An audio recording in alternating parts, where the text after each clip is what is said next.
Three, two, one, and we're ready. You just gonna hold it? Yeah. All right. So welcome to Apex Podcast. Alexis, Aiden, and we have our guest Gayle. First guest. First guest. Thank you. Yeah. So Gayle, can you tell us a little bit about yourself? Yes, I'm chronologically gifted. For young people, that means I'm somewhere between 40 and death. And I've lived in many states. I am a nurse for many years, about 52.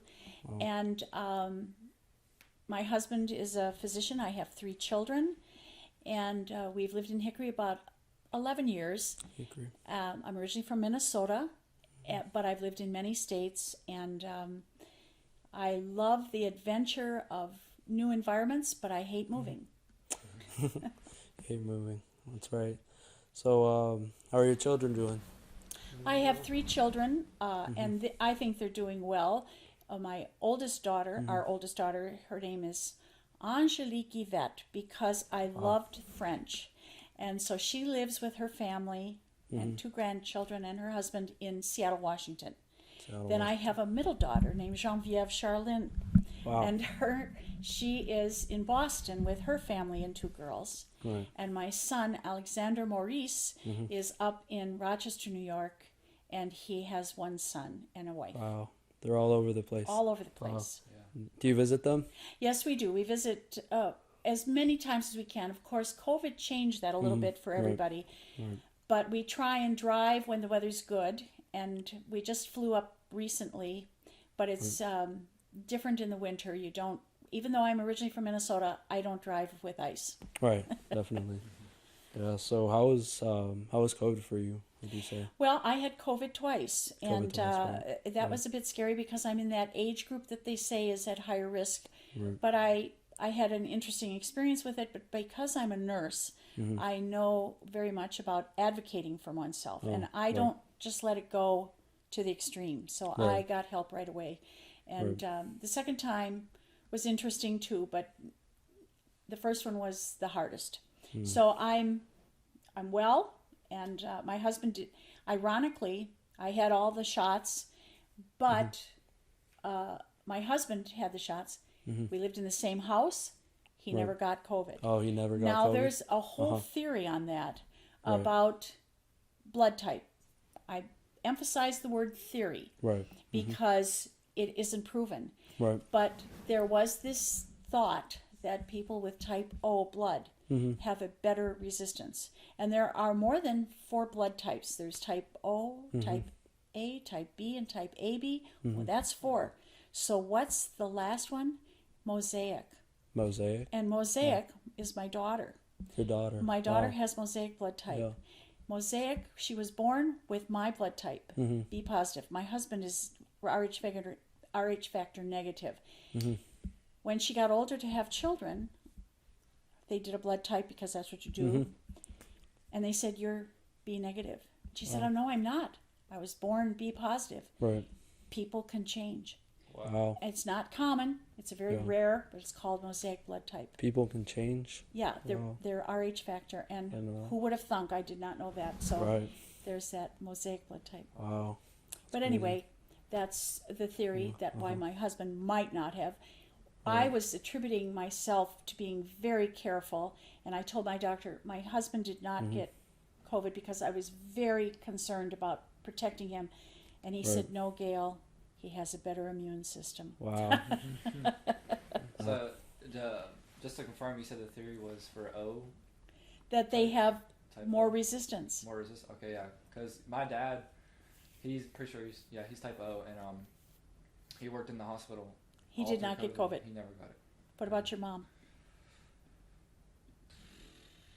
I don't believe she had it either. No, That's I fine. had it, and I got it from my job, but Do you know what blood type you are? surprisingly no. I even tried to donate blood at my senior year in high school last year. I donated blood to 1, but then 2 I wanted to know my blood type, and they never told me my blood type. So Wow. Yeah, it's good to know. That is Right. something you really want to know. Definitely. My Yeah. husband is O negative. O O negative negative? is the universal donor, Yeah. Oh, negative. but Oh. you can only get blood from O negative. And in China, when we went to visit China, they do not have O negative blood. Oh, wow. That's not a blood type they have there. But there was one other person on the trip with us. It was a medical exchange program, and he was O negative. So they agreed to, if there was an accident, they would be able to transfuse each Wow. other. That's crazy. So there's a lot of So unusual things. you've been to China? I've been to China Wow. How many times? just once. We were there for a month, and Just it once. it was shortly after President Nixon was there. It was after, obviously, China had opened up to America, Right. but it was early 80s. It was 82 that we were there. How was your experience, would you say, in China? It was, well, it's not the same China. Right, They've obviously right. grown. But the when time. we landed, right before the plane touched down in Beijing, they turned on the lights.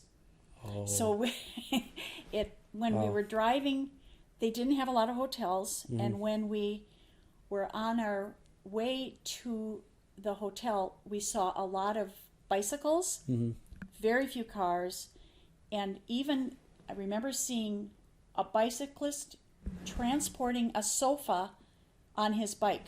Wow. So there was not a lot of transportation. We stayed at the Summer Palace because there were not a lot of hotels. Wow.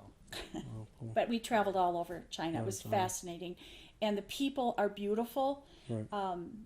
We were told we could not wear certain colors. I could wear blue, gray, and black, but we could not wear red or anything of great display.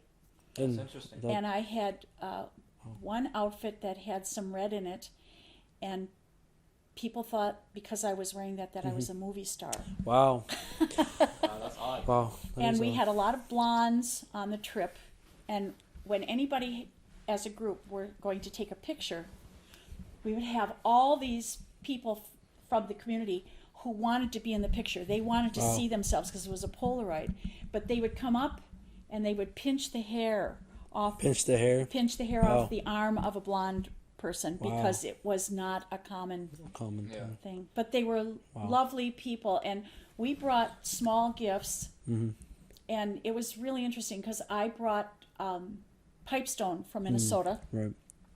and that's a very unusual rock. Right. In fact, what you see right over there is pipestone at the top of that. Oh, really? Yes, that's Wow. pipestone. But beautiful. anyway, we brought pipestone and some stickers from 3M because my husband worked for 3M that were scratch and sniff. And they had Oh. like chocolate scent or blueberry or whatever. And they were something small. And there was one little girl, and she ran up to me and she grabbed my hand and she pressed a star in my hand.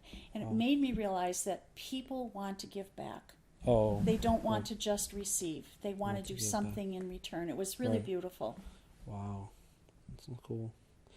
What I know you've written a book, right? Yes. What was the Well, I have a friend. She recently died, and she was 100 years old. She was a school teacher, a principal, the principal? and Wow. in Florida, and she had an incredible history and a brilliant mind that was, at 100 years of age, was very, very on target. She had no memory loss, and she Wow. lived alone her entire life. And she knew a lot of people. She was involved in politics. She was involved in history. She knew a lot of history. And in 1920, she was celebrating her 100th anniversary Oh, wow. of being born, her Being born, birthday. right, yeah. And that year, she was wanted to write a poem. The first poem she wrote was on the Battle of Kings Mountain, a very influential battle. Right. And then she had to write another one because this was for a contest. And they said, because it's 1920, it's the year women's suffrage means the right to vote, Right. was granted Oh, in America. 1920. Yes. And so she never wrote a poem before in her life. And at 100, she wrote 2. And the suffrage poem, she got up in the middle of the night and wrote it. Wow. And I saw her a lot. And I said, Harriet, we need to make this into a book. Wow. And she said, well, I've never written a book. And I said, I haven't either, but we're going to do it. And so she wrote the poem, and I wrote a lot of the narrative explaining the story of the suffrage movement with each stanza of the poem. And because I had one child who was learning disabled, I wanted to make sure that it was multisensory. So we had an artist draw pictures for each stanza that kids could color. And so we wrote this book, and she said, what if it doesn't sell? And I said, Harriet, don't worry, because I'll buy 2, one for me and one for my sister, and you buy one, and that will be more than Charlotte Bronte's first book of poetry sold. She only sold 2 books. So we sold 500. But we gave 70 of them to Viewmont School, where she was a teacher. Viewmont Elementary. And about 3 or 4 weeks after that, I was meeting with a very well-known physician he lives in Hickory. His name is James Broslow.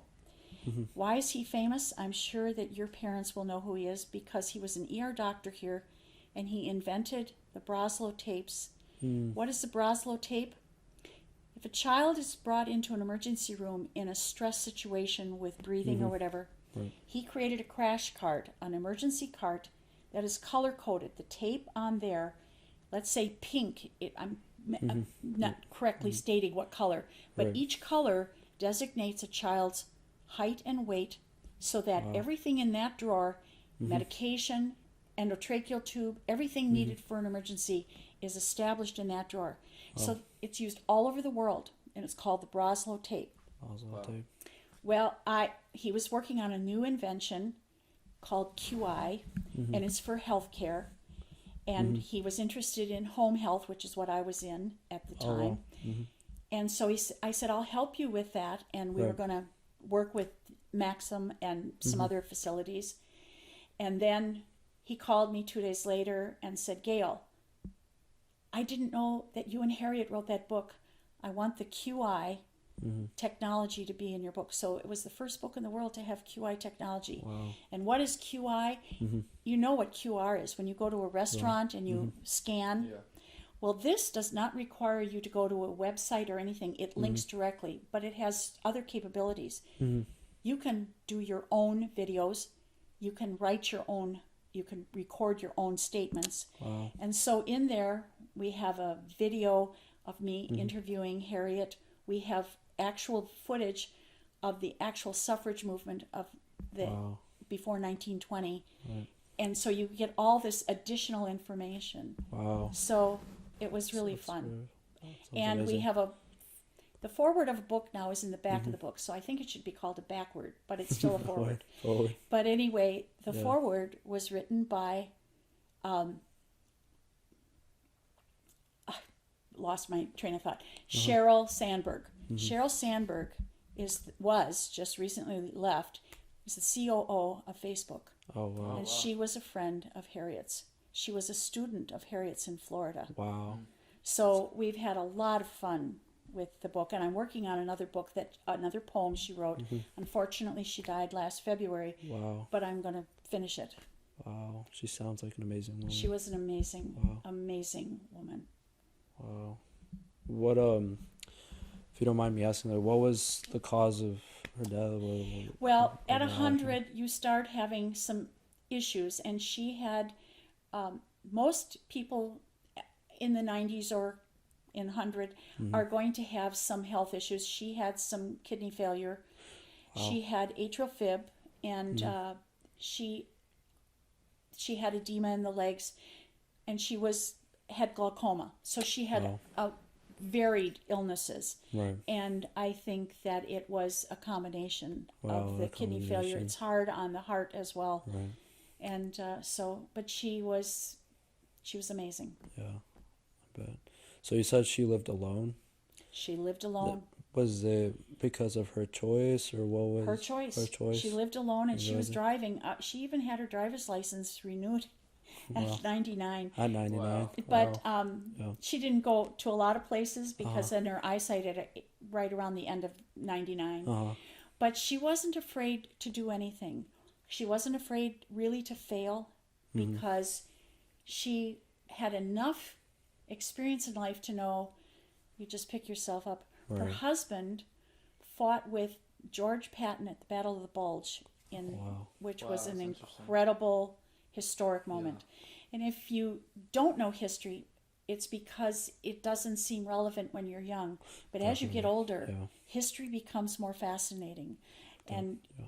I don't know if you're history buffs, I know you like yeah, history. But as you age and you can record back on what you experienced in your youth and say, I'm sure that your COVID experience will be something you'll be talking about for Definitely. for your grandchildren to think about. definitely. So her second book, she wrote another poem, and it was she couldn't have a 100-year-old birthday party, Right. so she wrote one about birds having a party for her.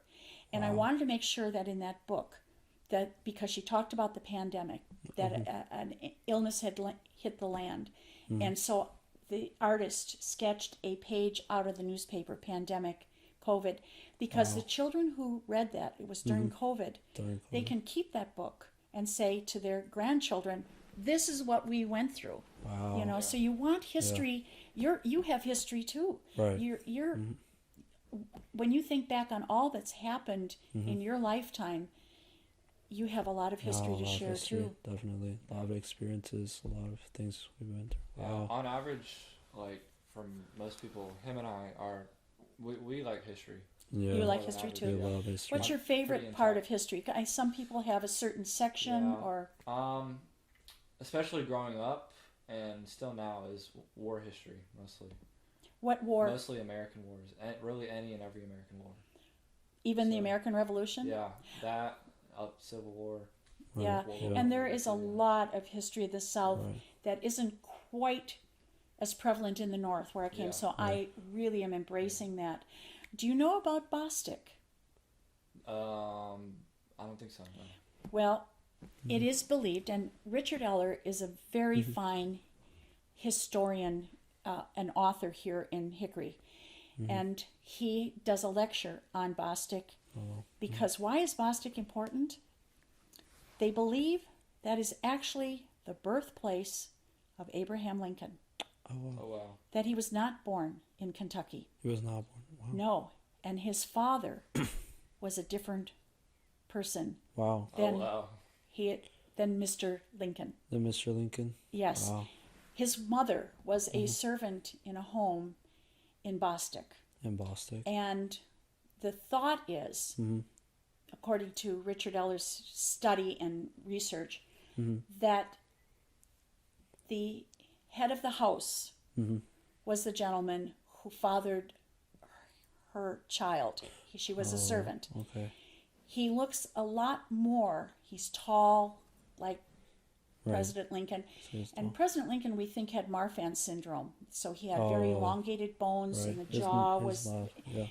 And his father doesn't look anything like that. So Richard Right. Eller has proposed that there should be a DNA from the family, Right. that generation where the mother Right. lived. But that isn't going to happen.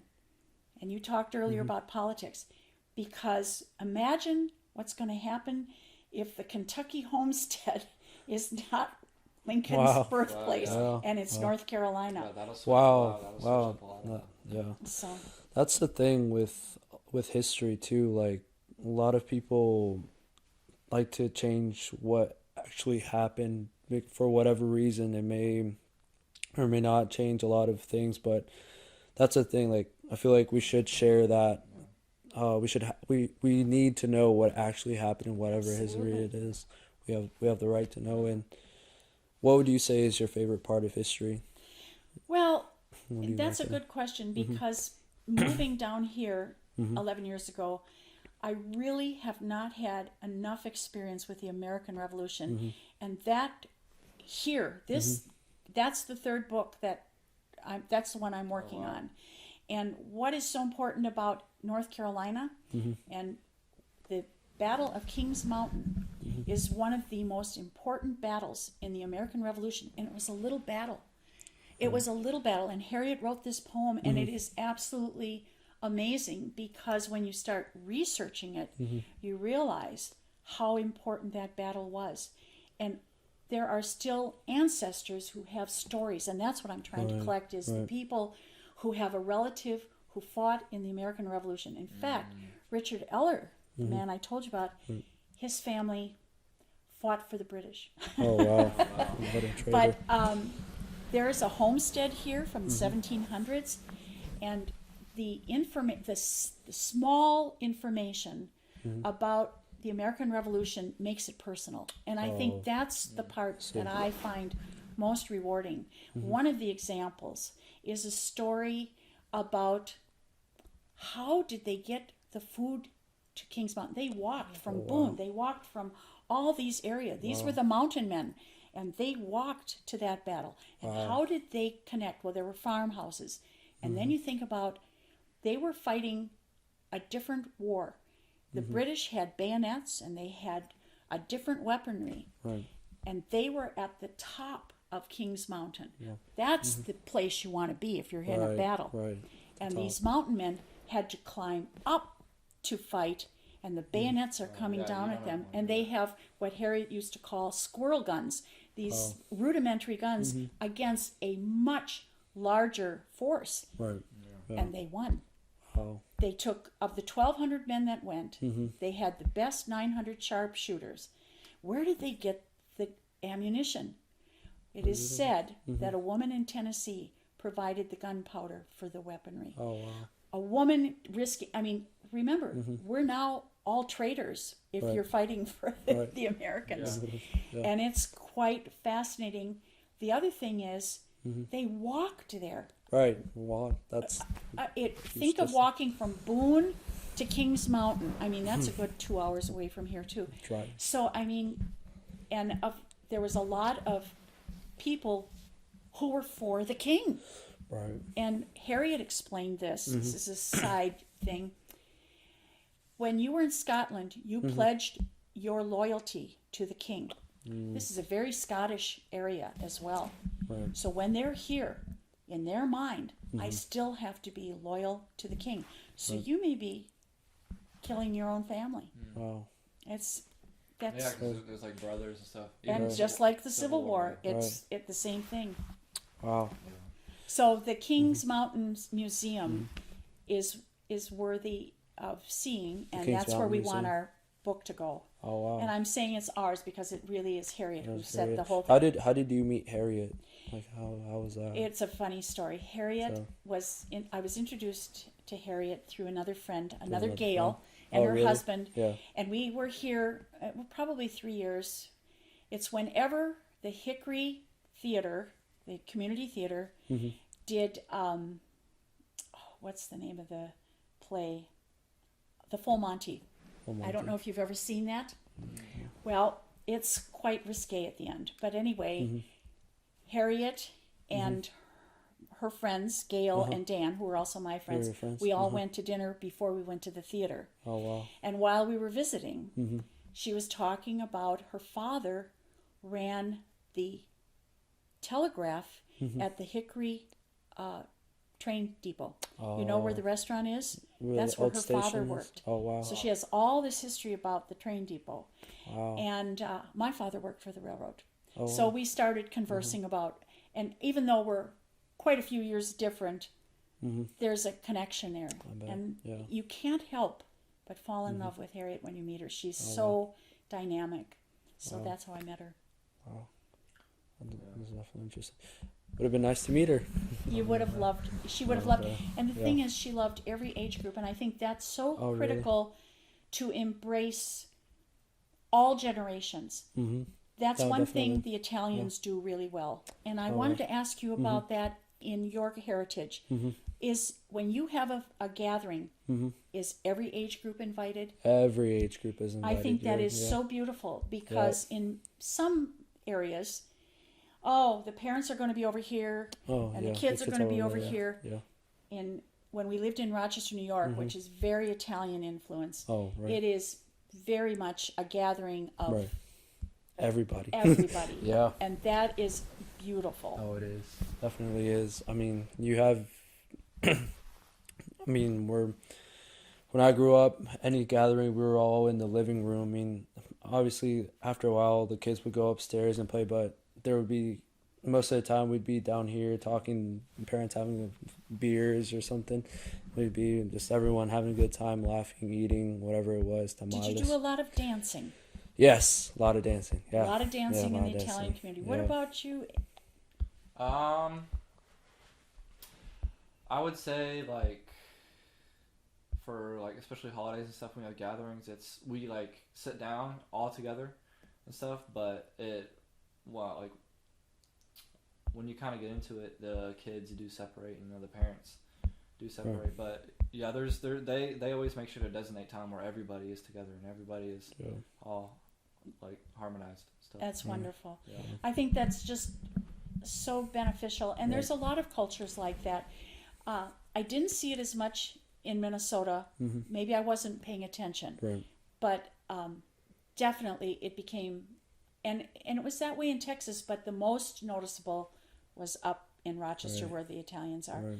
Everybody is invited, no matter what, and I Right. think that's and that I find that inclusive behavior here in Hickory much more so than Minnesota. Minnesota is more. I see what you mean. I don't want to say reserved, but certain cultures are more stoical. They don't, Right. I'm a touchy-feely type of person. Right. That doesn't fare well with some people. Right. And, and there's differences between extrovert and introvert, and I Right, understand yeah. that. There's a third type of, There's a third type. yeah, and I can't remember what the name of it is, but a minister explained it to me that he really prefers to be alone and reading. He loves the quiet, He loves but it. he can certainly talk to people, and so he has the ability to do both. Now, Oh, some see. introverts, and there's a whole science behind it. Yeah, that's interesting. The ability for the reason what charges a person who's an extrovert is, I believe it's endorphins, and I think I might be getting it wrong, and if you look it up, an introvert, it is dopamine, and so there's a different chemical response to the person who is an introvert or an extrovert physiologically. Yeah. That Yeah. and I am definitely an extrovert. People ignite me. Right. Yeah. But an introvert it's not that they don't like people, it's not that they can't be social and have fun, but that isn't what is the stimulus for their enjoyment Well, as much well-being, as for right. an extrovert. Yeah. Are you an introvert or an extrovert? That I was just gonna talk about. That's a great question.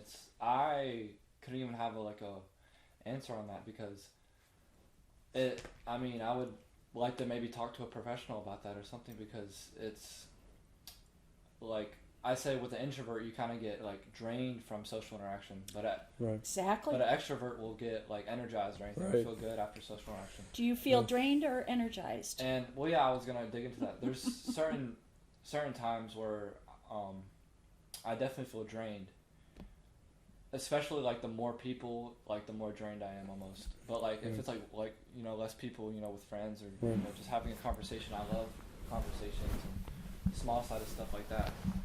But I do get like drained from big, massive like events or like parties and stuff like that. Right. So I kind of like to keep it more localized within myself, and I also do enjoy time alone a lot. I definitely I definitely need alone time, I would say, to strive and be successful. You might be one of the middle guys, the one Yeah. I'm trying to look up the name of it. I'm going to look it up Yeah, for that's you. what I was gonna say. It was like, because I couldn't identify fully as extrovert or fully as an introvert, because I like both sides of it. I like being alone, but also like social interaction. Right.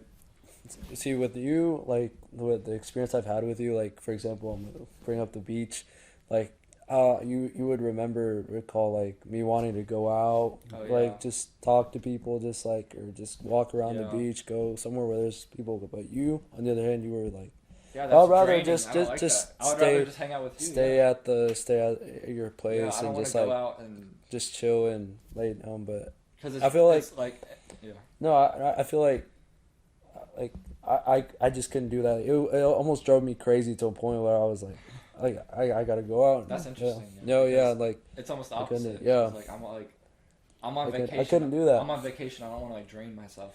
That's not training, man. If anything, that is vacation, man. You're here for a good time, not a long time. Well, here it says it's not that introverts have less dopamine present in their brains than extroverts. In fact, both introverts and extroverts have the same amount. The difference is the activity of the dopamine reward what network. releases it, It is more active in the brains of extroverts than in the brains of introverts. Isn't that interesting? Yeah. So, and my husband he's very social. Right. Yeah. But does he like me talking all the time? No. I know. Yeah. I know. Yeah. I know. And there's nothing wrong with that. There's nothing wrong with the introvert or the extrovert. Right. But and I'm drawn to introvert. I find introverts so interesting. Right. I don't even label them as introverts, but I can tell that there's that moment when they need a break. Right. Yep. Definitely, yeah. I definitely get to those points where I'm like, Yeah. say like I've been somewhere all day and it's just people interaction all day. I'm like, I just need some chill time. Oh, like Some mellow time. really? Yeah, it's I could not relate to that. especially after a while, it's genuinely draining. It's genuinely draining. Yeah. Yeah. I think that's why my job fits me well, where I can just constantly talk to people, and at the end of the day, I'm not necessarily well. I might be trained because of all the standing and walking, but I enjoy my job where I'm constantly talking. Do you to people. enjoy like alone time at all? Time for yourself? It's like if I had the choice, I would rather. I don't know what it is, but I would rather have someone to talk to, something to do stuff with. Wow. Yeah. I mean, obviously, and I've known you this long. yeah, Wow. yeah. Now the third one that I couldn't remember the name, it's called an ambivert. Ambivert. Oh wow. And there's a quiz. So I'm gonna have to take it's that quiz. at scienceofpeople.com. Yeah. So if you want to take the quiz, Right. maybe you're an ambivert. Yeah, Yeah, yeah, for maybe. sure. Yeah. 'Cause, What about your parents? I would say your dad is an introvert. Yeah. I would say your dad. My dad, he doesn't like to talk if he doesn't have to. Like, it's funny, especially with my family will know this. Like, we'll be talking or, like around gathering as a family, and he'll just walk away. Yeah. Just do something. Yeah. On his Just- own, like, Yeah, go he say just something does else. his own Yeah. thing. Like, Yeah. he does not care. Like, he just does whatever. Yeah, he just does his own thing. Yeah, and then That's my mom, interesting. Yeah, my mom's an extrovert, I would say. Yeah. I wonder Oh, yeah, she's how always people talking. develop those traits to where they're introvert, extrovert. Is Yeah. it genetic Or is it biological? right? Yeah. Yeah. You know, there might be some aspect to that when the dopamine is released and it makes Right. you either uncomfortable or comfortable, obviously dopamine is going to make you do more things and be more Right. out. But maybe for some people that overdose is just Yeah. a little too much. And so it may be a Definitely. biological Yeah. effect. Yeah. And I don't know. Yeah. Like, and to explain more, it's like, it's hard to categorize just like extrovert and introvert in general, because That's right. I was saying like, I really like gatherings like with people I know. Right. Like, I really don't mind it. I enjoy it. But like, especially I guess with strangers. Oh, like, you wouldn't meeting go new out people, the that's way. just You the wouldn't most go out drain- your way meeting any. Yeah, it's just draining. Like, Is that- I'm not saying like No, but I like mean, you, but- in Yeah. a group. But Yeah. like when you go out as out and then meet whole new groups and all that, it's just draining and stressful. And because I just like to watch and pick up certain things, and I have Wow. to be so vigilant, so socially vigilant. So it's, yeah. Do you like performing? Oh no! Like I had a What are you doing right now? a public speech class. It was through the community college. I don't like it that much. I mean, it's definitely a good skill to have. Right. It is a good skill, but It is a good skill. when you said you played an instrument early on, was that stressful for you? No, I liked it. I like performing in things I'm good at. Because a lot of actors are not, they like that privacy. When they're not on Definitely, stage, leave me alone. Yeah, it's Yeah. not immediate. It's just the camera. It's again. not that they're necessarily an extrovert, but Right. they can create that character or whatever they're doing, Yeah. or that music. This wonderful pianist at our church, unbelievable, but he doesn't like attention drawn. Doesn't like attention. And yet he's very content to play. But if you talk or you announce on him, that is not him. Not him. Yeah, So I'm kinda that's like that too, yeah. So that's that. I think now, hey, just talk to me. I'll talk to you. I'll talk to anybody. You know? Right. Yeah. And that's Yeah. you, isn't Yeah. it? I think that's me. Yeah, like I like performing if I'm good at something. Like that's the thing with like public speaking is. I wouldn't say I'm not bad at talking, but it was like talking in like a convincing, convicting way. Like a persuasion Yeah, speech. yeah, like people that are like gifted for it. Like Right. I knew that I did not have that ability and skill, so it's like in the back of my And you mind. probably could learn it, but it probably wouldn't be your favorite thing. Yeah, maybe. I mean, I definitely.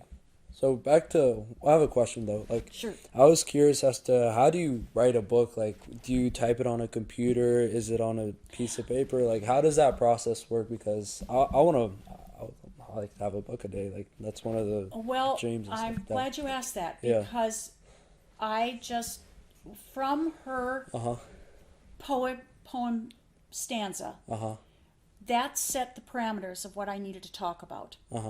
And so I started researching it. Okay. And then and typing for me is faster than writing. And it's less volumes of paper to go through. So you type. So I did use that. Now, there are some authors from years ago that even though there was a computer, they felt it was just not proper. So they would write it. And that I don't have any problem with that. But the thing that's important is that you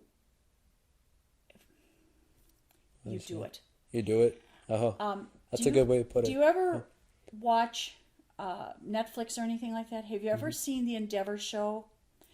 I'm not sure. No. Well, it's a wonderful mystery police work. And it's written by a man named Colin Dexter. And he has written all kinds of books. But not until later on in life when it was Christmas and he was kind of bored and his kids were busy. And he picked up a pen and he started writing. And what he said when I've read articles on him is, don't try and find the perfect first sentence. Just begin writing. Just begin writing. Just do it. Just do it. Don't psychoanalyze yourself and say, I've got to have what is that perfect sentence that'll start this up. No, Just do it. He said, just start writing. He's a very well-known author and writes incredible mysteries. So, and you don't know what your genre is. For me, I didn't know it was going to be history, but I loved her poem and I said, let's do it.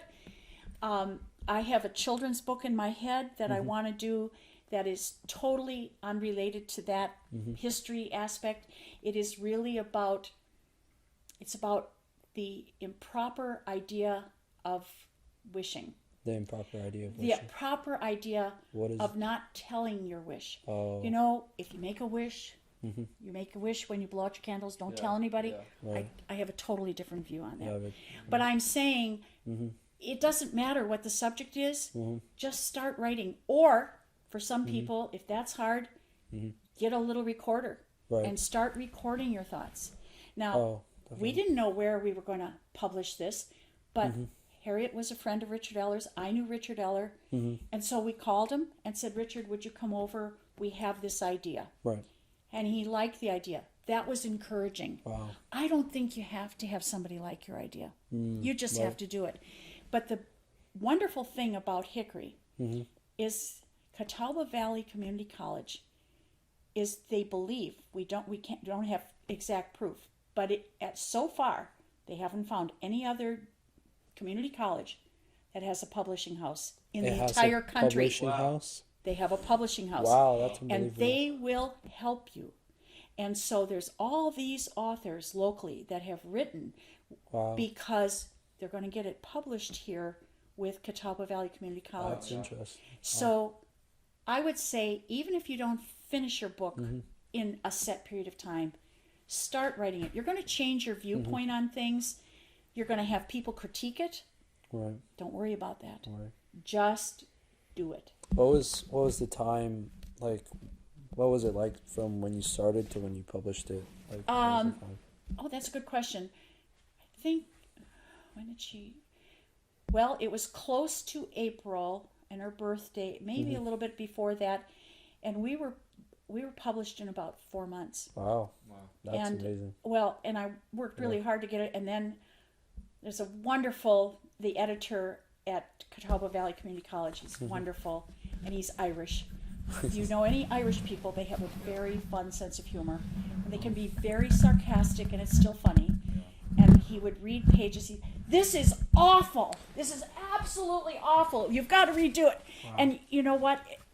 My husband's Irish, so I know this whole humor.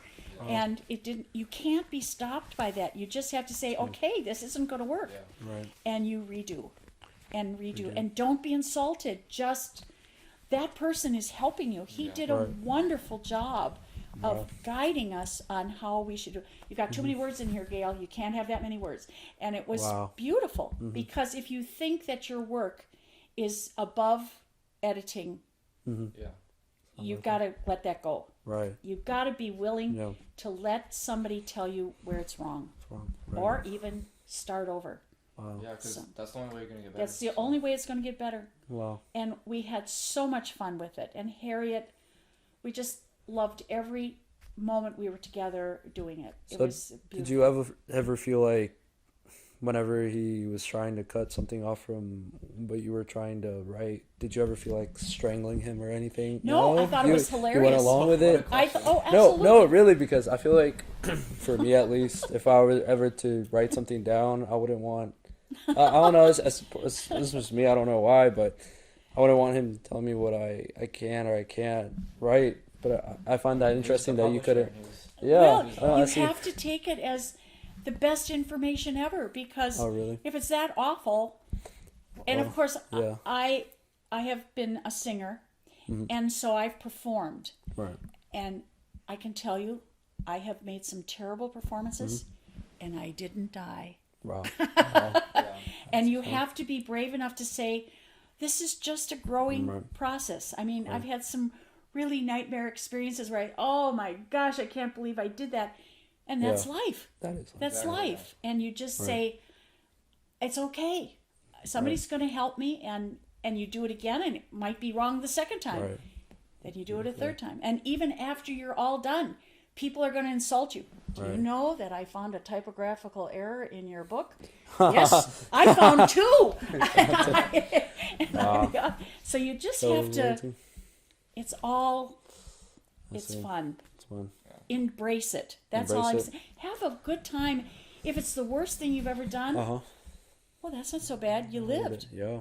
The hell with it. Keep going. All right. Keep going. And don't be afraid of the criticism, because it will help you. Right. Yeah. No, it's a beautiful thing. So you said you're interested in writing a book eventually? Well, yeah. Yeah, definitely. I What think, kind of book? I'm going to make sure I think you should. Well, just in a lot of life experiences. I mean, right now, I keep a little journal where I keep my little thoughts on what I learn. Well, not necessarily what I learn each day, what I just like go through. I feel like whoever it is, or whoever gets to read it someday or whatever, they'll learn something, because... So would it be like a biography or like a... Well, not necessarily that. I'm just saying, like, right now that's what I'm doing. I don't know what I would write about. I mean... And sometimes it is biographical in that you're sharing your experience. Right. Yeah. There was a young author at the authors event I was participating in for our book, and he had been in prison. He had been in prison. He had been in prison, and he found his way to a better life. Wow. And his book, I think it was called... No, his book wasn't Struggles, but it was like that. He talked about how he transformed from where he was to where he was. Yeah. So it is biographical, but it isn't his whole biography. Yeah. Right. It's a section of life that you... Perhaps I could be misjudging this, but I suspect you want to share it for your own experience, but to help others as well. To help others as well. Because that seems to be your path. You like to help other people. Definitely. I do too, but I haven't written anything about that. Right. But I think it's very valuable to start with your own life experiences. Definitely. That's what you know best. And did you ever read The Yearling or see the movie about The Yearling? The Yearling. It's a very famous book about a horse living in Florida. The woman who wrote it was writing. She wanted to be a writer. And everything she wrote was rejected, and somebody had, I think, said to her, write what you know. Right. And she wrote Yeah. about her experiences in Florida during Wow. that time. So I think Yes. write what you know. Right, I right, didn't do that. definitely. I didn't. I had to learn. Right. I mean, I knew Yeah. it after I wrote. Yes. But I loved. And if somebody came up and said, "That is the worst book I ever read," I would say, "Thank you for reading Yeah. the book." For reading the book. Yeah, that's a great way to look at it. It's the worst book I ever read, but thank you for reading it. Wow. Yeah, thank you for reading it. Oh, definitely. Wow. It's just all do it. That's what I Would want. you ever write a book? Yeah, I was just gonna answer that. I would say like, it's definitely something interesting. If I We're were all to writing write books. something- What? I said we're all writing books now. You should. Yeah. I Right. mean, it would be what a wonderful yeah. experience. It truly gives you a different perspective of how difficult it is for the editors and the publishing. Right. There's so many aspects Yeah. of it. It's a great learning tool. Wow. Yeah. Yeah, it's definitely something I'll probably want to get into is when I'm older too and have more time and stuff. Something Have- will have learned a lot trigger more. something Yeah. will trigger that moment. If you already have decided on it, it's like the thought is there and Right. something will come along. My girlfriend in Wisconsin is a dairy farmer, and she's the one I was telling you about, and she started writing. She said, "I'm going to write a book." Oh, wow. And her first thing she wrote was for children's highlights for children, and it was her experience.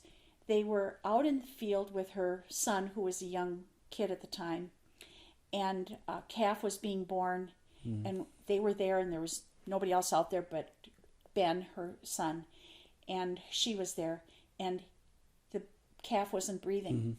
Wow. And so what did he do? You He do? didn't know what to do. He gave it mouth-to-mouth resuscitation Oh. Wow. and saved the calf's life. And it was so meaningful. Here they are, they're crying over this calf, and Yeah. what do you think the name of the story was? What was it? Breathless. Breathless. Oh wow. Oh. So I mean, that was the introduction to her of writing, and she's written many things since then. But you don't know what that trigger is going to be. So something in your life is going to be a trigger. Write it down. Yeah. Wow. It would definitely be something non-fictional. Like I'm a big fan of non-fiction stories, history, all that. So I think fiction Maybe I'll look is through hard. something, yeah. I think fiction is hard because, It's more create. It takes more yeah, creativity, a lot I more would say. creativity, yeah. Yeah. but you know, the thing is, you're young yet, and I think I'm young. We'll talk about You are. inner age, but when you're young, you don't see all the abilities you have. You just you've got wonderful talents, but there's so many more that you haven't developed yet. Right. And you think, I thought when I went to college, I'm never going to be able to write a piece of music, but I did. You did. Not that it's been published, but I wrote it for my kids' schools, and it was. Yeah. But you have no idea the expanse of what you Right. can do until you're out there. Wow. Yeah. The only way you learn is if you try. Right. Yeah. So the reason I mention inner age is because that's a big talk when you get older, Inner age. and it is a healthy way to look at you. Now, at your age, how old do you feel? My age. I would say You my feel age. you Yeah. feel your age. See, and now at my age, I feel like I'm about 45 in my head. I know that there's other things that have happened in my life, but I don't feel 76. Oh Yeah. wow, that's Wow. amazing. Yeah. So, and that they have found research that when you get older and you have an inner age that is younger, you have a healthier approach to life. Oh, wow. And I'm lucky, I'm well. Yeah, definitely. But- that makes sense. Yeah. But ask your parents what their inner age is, what they feel, because you don't keep, every candle isn't the same. Right. So my candles are 39, 40, something like that. Wow. Yeah. Definitely act like it. Wow. Ask your parents though. Find out what their that's inner age is. My like you met my grandfather. I Yeah. would say his inner age is definitely younger. than Yeah, yours. definitely younger. Yeah. Yeah, if you're well and you're vital. He acts younger than I do. No, I'm just messing. Oh yeah, definitely. Is he coming anytime soon? Who? Your Oh grandpa? yeah. He's gonna come down like a week before my sister's Oh, graduation. he was interesting. Yeah, So- nice to meet him. And where's he from? They live in Florida, Orlando, pretty much where I was born. So, yeah. Wow. And, So yeah, we visit them a lot. We visit them Yeah. yearly growing up, so pretty familiar with them in that area. And that has really developed over the years. Wow. Yeah, has he written a book? yeah. Oh, I just wonder. He's No. he's a salesman. That's what his Yeah. Was he in line of any business is. military? Was he in the military as well? No. But that's interesting. That's another driving force for my interest in war history. Is my dad was in the military. My grandfather on my mom's side, my mom's father, he fought in Vietnam, and then my great grandfather, my mom's side, fought in World War II, and then the father of him fought in World War One. Wow. So it's A lot all of military history. Do you have a lot of family history about their experiences at war? Somewhat. My great grandfather from World War II, he was a pilot. He had 6 medals or something, so he was pretty well. But did he talk about Well, it? Did he write anything down? That's a great question, Yeah. probably for my mom. I'm Ask not your sure. mom, because there was a lot of people from Vietnam and earlier, they came home and they wanted to not talk about it. Yeah, that was the way my grandfather was. He recently passed away, but he never wanted to talk about. He was pretty traumatized from Vietnam. He was in the helicopters. He was the gunner on the helicopter, and I never got an opportunity to speak to him. I really wanted to, but I never got an opportunity. So I wonder if he wrote something down or journals or something. That would be a great It would. question. Right. The other thing that I would suggest to you is get a recorder and interview your parents and find out their stories, Yeah. because it's amazing what you don't know. That's a great There's point. Yeah. things that took years to discover about A lot of stuff that they go through that they never told you as a child, maybe because you were too little, but there's a lot of things. Or they didn't think it was important. Yeah. And everything that their story has really is a part of you. Yeah. is a part of you, because that's how they saw the world then. Right. And yeah. they're raising you and doing the best they can based on the world around them right then. And that's what every parent does. Right. But it's different for each era. And until you understand the trials and tribulations and events in their life, you don't have a full picture. So get a recorder. I wish I had done more. I knew a little bit about my great grandmother, and I'm sorry I didn't ask more. Right. That's Definitely. That's how I even feel about my grandfather. I knew I was, especially because I was younger.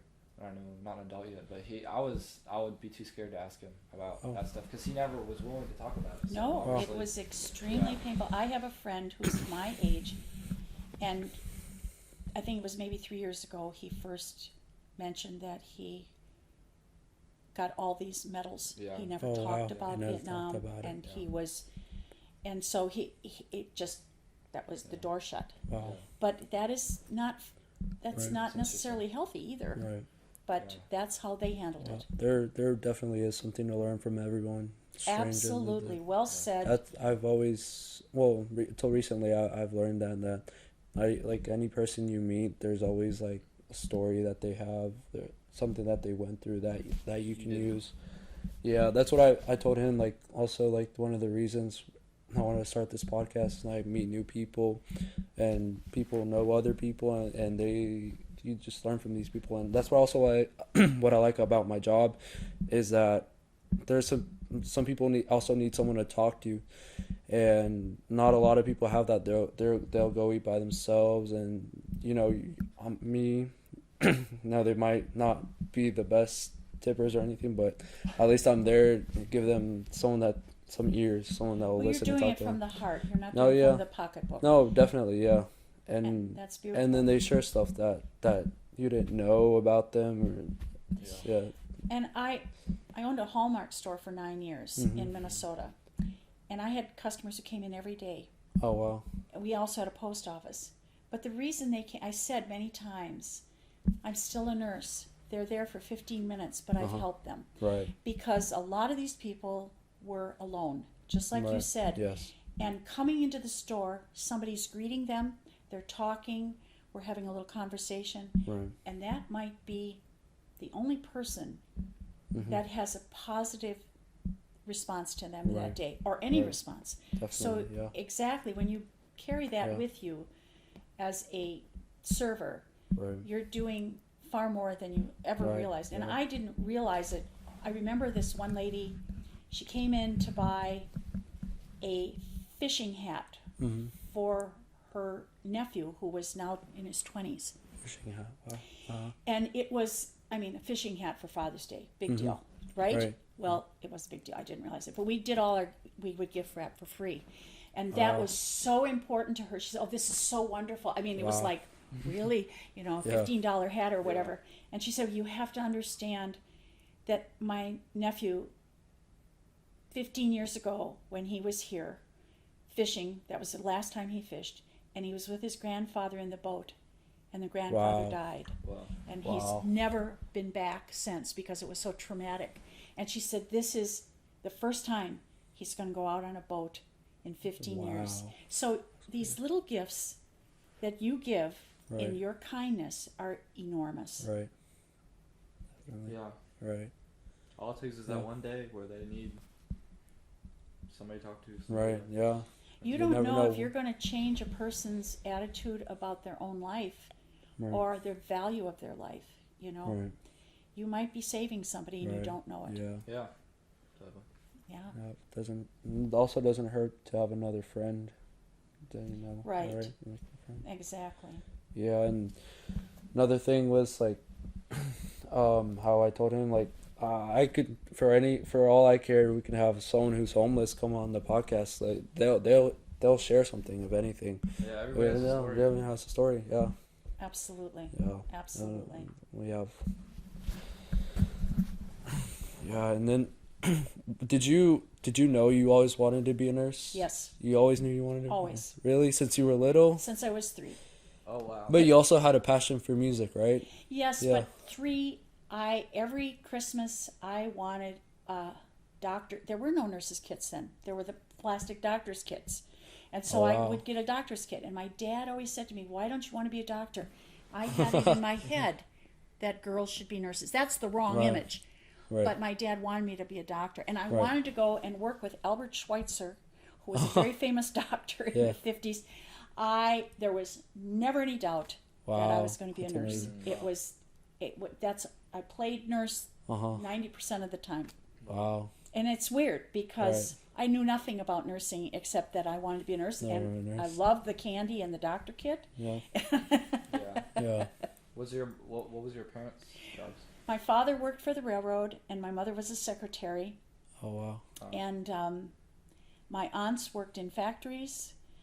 And Yeah. so it was a lower income, wonderful. They were wonderful people. I Right. have no complaints. And so obviously the American dream is for your children to do better than you. To do isn't better it? than you, That's definitely. always been the American dream. Right. And so I wanted to be a nurse. Wow. And I could afford that. Wow. Yeah. So you mentioned earlier when we talked, like you saved basically like a summer's job, was it? Or how long did it take for you to save up enough money to go to college? Or Well, my mother it? was very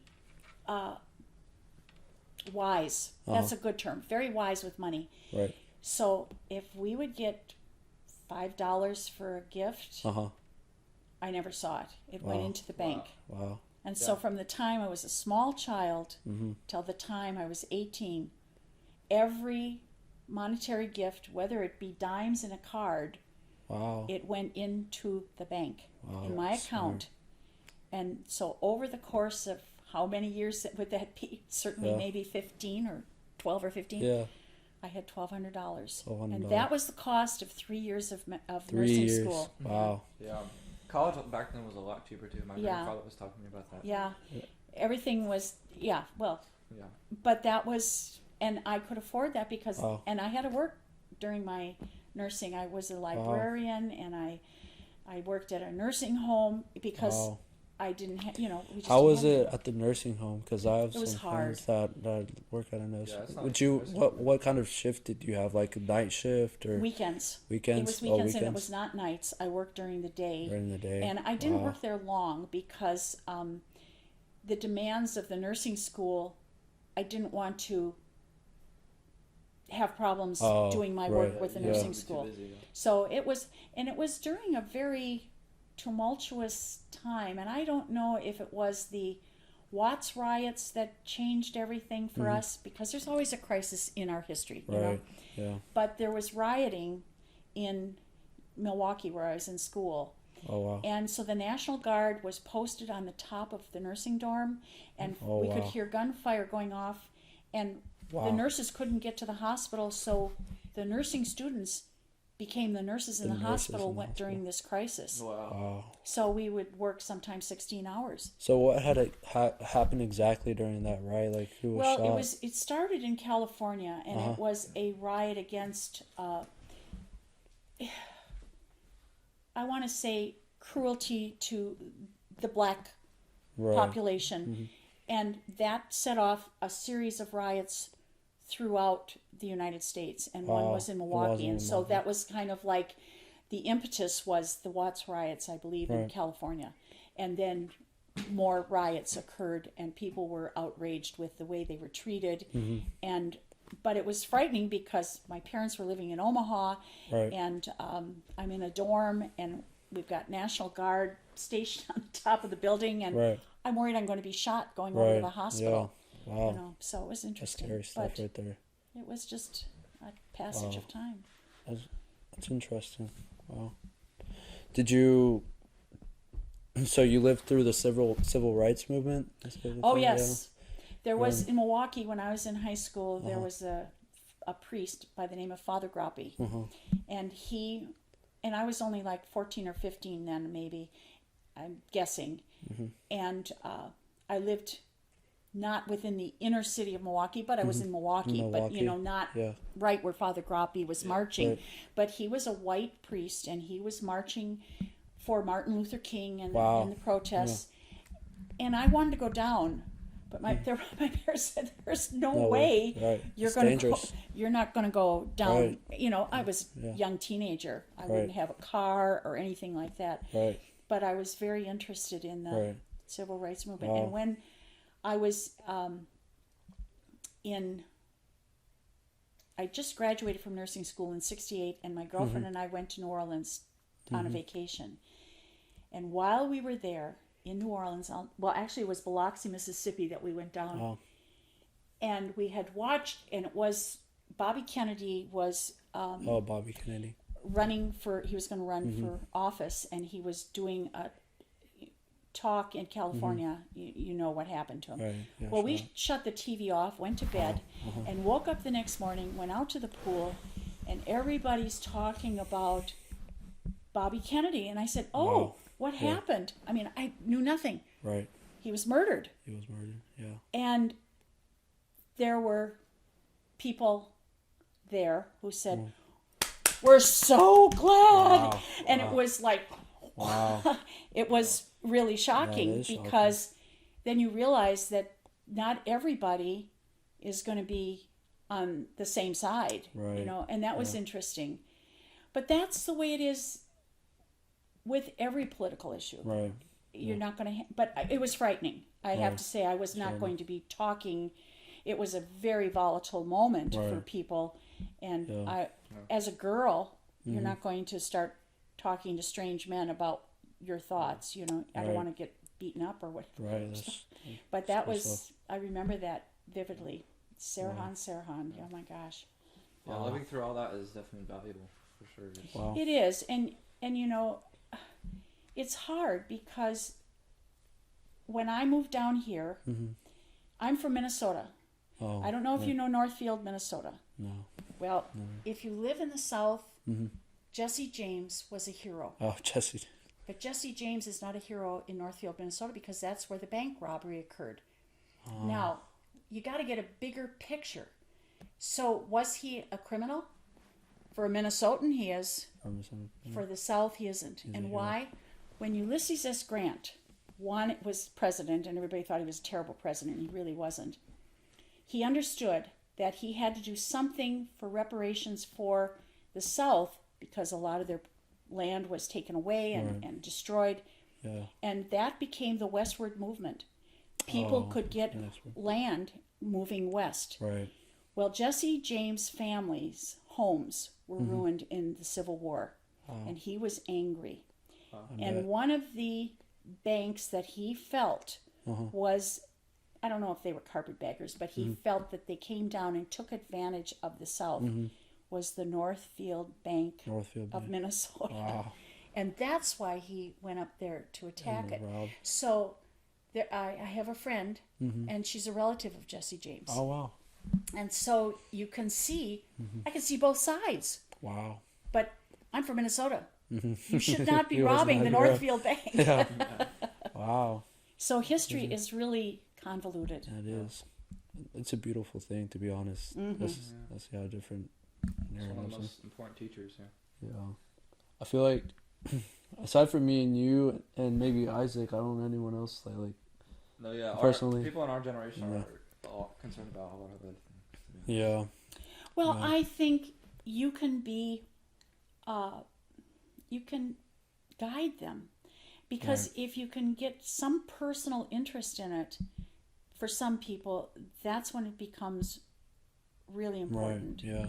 You know, and it's hard. That's definitely true, yeah. Yeah. This, you know, when I heard about Harriet's husband marching with Patton, and the reason they moved from Hickory to Florida is because when he came home from the war, he said, I am never going to have another cold winter. That was a terrible... Wow. People were dying left and right. If it wasn't for Patton, that could have ended poorly. Wow. And so he moved to Florida. He said, I need sunshine. He Florida. never wanted another cold day. Wow. So, So, what happened? Did Harriet's husband pass away, or yes, he died. He Oh, died wow. of cancer. died of cancer? And she took care of him, and he went to MD Anderson. And but we have so many more benefits today in medicine. The success rate for survival is better in many areas, not all, Right, but right. in many. It's quite dramatic. Did she have any children? She had one son, One son. and I'm still in touch with him. They live in Florida, wow. Tallahassee, and they have a home in Colorado as well. Wow. And so she has one son, and she has, I don't know how many grandchildren now, but great grandchildren, and her students from Florida when she turned 100. Now this is a woman who's 100, so her 5th grade students are still in touch with her by Facebook. Wow. Fifth And grade they sent students. her cards and congratulations. And I said to her, That's incredible. Harriet, this was when you were a principal, wasn't it? Yes. I said, I can't think of a single principal of my kids. Yeah. What did you do? What did you do? That's What did good. you do that made all these people love you so much? I mean, Yeah. she said, every day I went into the classrooms and I read them poetry. Wow. And so, Yeah, I mean, that she has, happens. I mean, Sheryl Sandberg wrote her love cards when she was a little girl, Right. and it boggles the mind. But Wow. That's, that kindness that Yeah. you exhibit to Right. those people that you're serving right. is the exact same kindness Harriet gave her students. Wow. So guess what? interesting. They all love you. Wow. Wow. I'll definitely, So when you turn it shows, 100, they'll wow. probably be showing up. Hopefully. Wow. That's amazing though. No, and I would see that because my teacher, she was a bit older, but she holds a special place in my heart because whenever we would first start school, we sang. She would teach us about the Civil War, Civil Rights Movement in 2nd grade. And just teachers like that, you never forget. Like, and she was a principal, and she did that for kids, reading poetry to them. You don't forget that kind of Nope. thing. You cannot imagine her Facebook page was just, and cards. Wow. Oh my gosh. And even some of her students, Wow. when they were traveling through, would stop and visit her.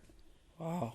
And if ever we went out in Yeah. Hickory, there was not a single time that we didn't have somebody stop at the table that knew Harriet. Oh wow. Because she was a very well-informed, educated woman who was passionate about serving her community as well. Wow. It was just, there's a lot of people like that here. It's We not need more just people Harriet, like that. but there's a lot Yeah. of people. Yeah, that's definitely that feeling, like when you've noticed how you've impacted those many people's lives, is definitely fulfilling. I feel incredible. Well, I have another friend who is 96, and why do I like these older people? Because I had beautiful aunts who were elderly, and grandparents, and you have a grandparent, so you're not frightened of older people, you're drawn to them. Right. Yeah. And so he was a brigadier general and the military, and he also was one of the executives for MD Anderson and Memorial Wow. Hermann Hospitals in Texas. And what did he do? When he retired, he went to Honduras and China and Colombia to make sure that their hospitals were set up better and got the certification for hospitalizations. Yeah. He's been awarded in all these countries. And every time I would move, Dan Wagner is his name, Don Wagner, he'd say to me, "And what are you doing for your community, Gayle?" Wow. That is truly a driving force. Right. Definitely, yeah. And I think- so, Yeah, if you do something for your community, you really are enriched yourself. But he always, I would never move anymore. And when I moved here, I called Don and I said, "Don, I've set up this fundraiser for Thanksgiving. I don't want you to bother me." Wow. Yeah. But it's amazing. important Yeah, that give me it's something. that important, and he did it for. He's been awarded in all these countries for helping set up better hospitalization in Honduras and Colombia and I think another country and China. I mean, all over. Yeah. So Wow. Yeah. Amazing. Even we realize that now, like eventually we, if we have the choice, obviously we want to, Right. is to leave an imprint on. Positive. absolutely. Right. And no matter how small it seems, sometimes that seed is planted and it grows. I had a minister once say to us that it isn't the person who comes up with an idea, it's the first person who's brave enough to follow. Wow. Yeah. Because when you have a follower, you have more than one. Mm. Yeah. And so you come up with an idea, and if you get followers, you've got something going. Right. Yep. Just like you're doing here. Right. You've got two. Right. Doesn't matter who. If you're both starting it, Right. you'll have followers. Right. Definitely. Oh, Yeah. we need some more followers, man. You will. You will. You know, and if you invite your guests on, Right. they're going to talk about it. I think you know, you have a generation you want to reach, but it's probably more than one generation. Definitely, yeah. So when he calls you, and like previously, what are other things you've said? Like, what are other things you've done in other places you've lived? Like, I was just curious. Well, in Minnesota, Uh-huh. before I knew Don, Uh-huh. I started a couple things. Uh-huh. In the school that my children were at, I wanted them to have foreign language experience. Oh. So I asked all of the parents who could speak Spanish, German, French, and I wrote a protocol. And then for 6 weeks, we had the mothers or the fathers who spoke the language go in to a class. The teachers decided, are you going to have, we didn't have all French or German. It was Right. and then we had an international luncheon. And then we would do, I did benefit concerts. And then it just kind of, what can I do? How can I make this happen? You find yourself just forming something. And I'm not afraid to be a spokesperson. So in our community here in Morris Ferry, before COVID, every Christmas we would have a fundraiser that I would set up, and we would pick, it could be the CCM, the Council on Christian Ministries, or it would be a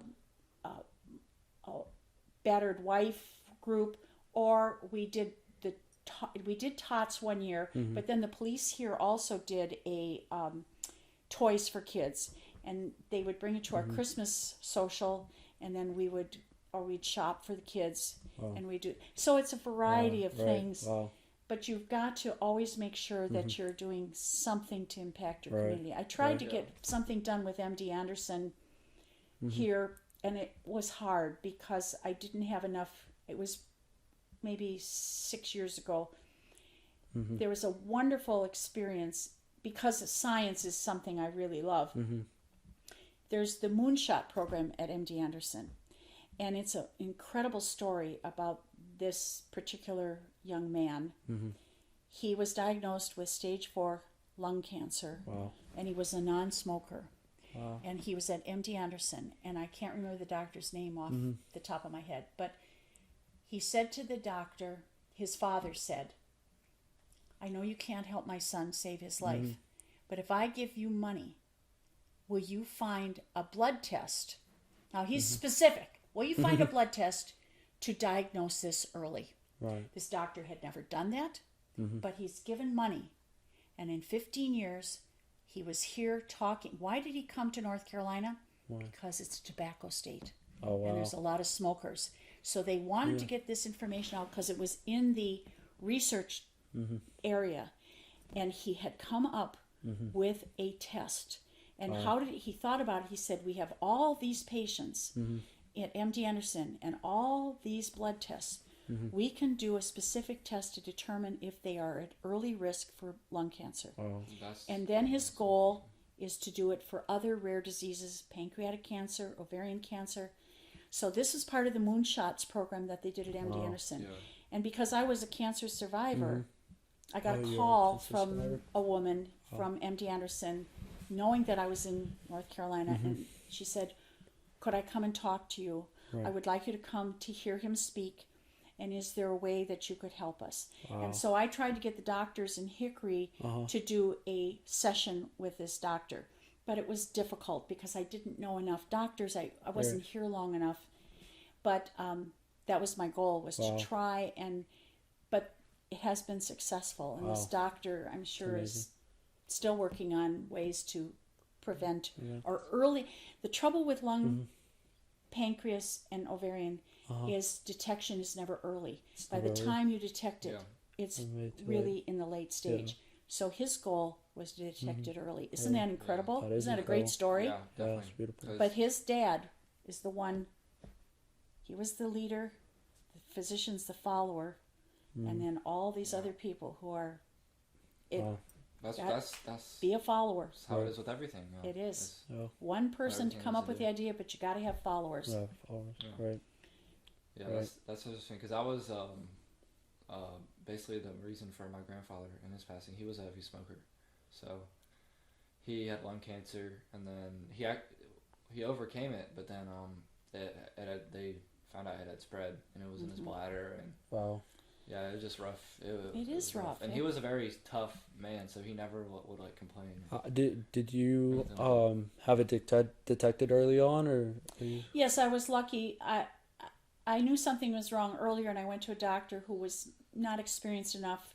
But I don't want to say the word witchy with a B, but I pursued it again, and I knew, and I went and found out that I did have cancer, and so I got treated, and luckily I didn't have to have chemo. You didn't have to have. No, I did not. What was the treatment? What was it like? I had a double mastectomy. Do you know what that is? Okay. Yes. And so I had that done, and I was lucky. Wow. But I then told my daughters when I said, I want you to be tested now. I want you to go to your doctors, and I want you to tell them your mother's had breast cancer, and I want you to be tested. And my oldest daughter went to her physician, and the physician said, no, you're too young. You're too young. And 6 months later, she had stage 2 breast cancer. Wow. So the reason I say that is not, this is horrible. You got to advocate. You have to really force the issue. Right. Today in medicine, it is all about patient-centered, and you are the predominant stakeholder in your care. And you need to say, I'm not comfortable with that answer. But so many of us take the value of what is being said as fact.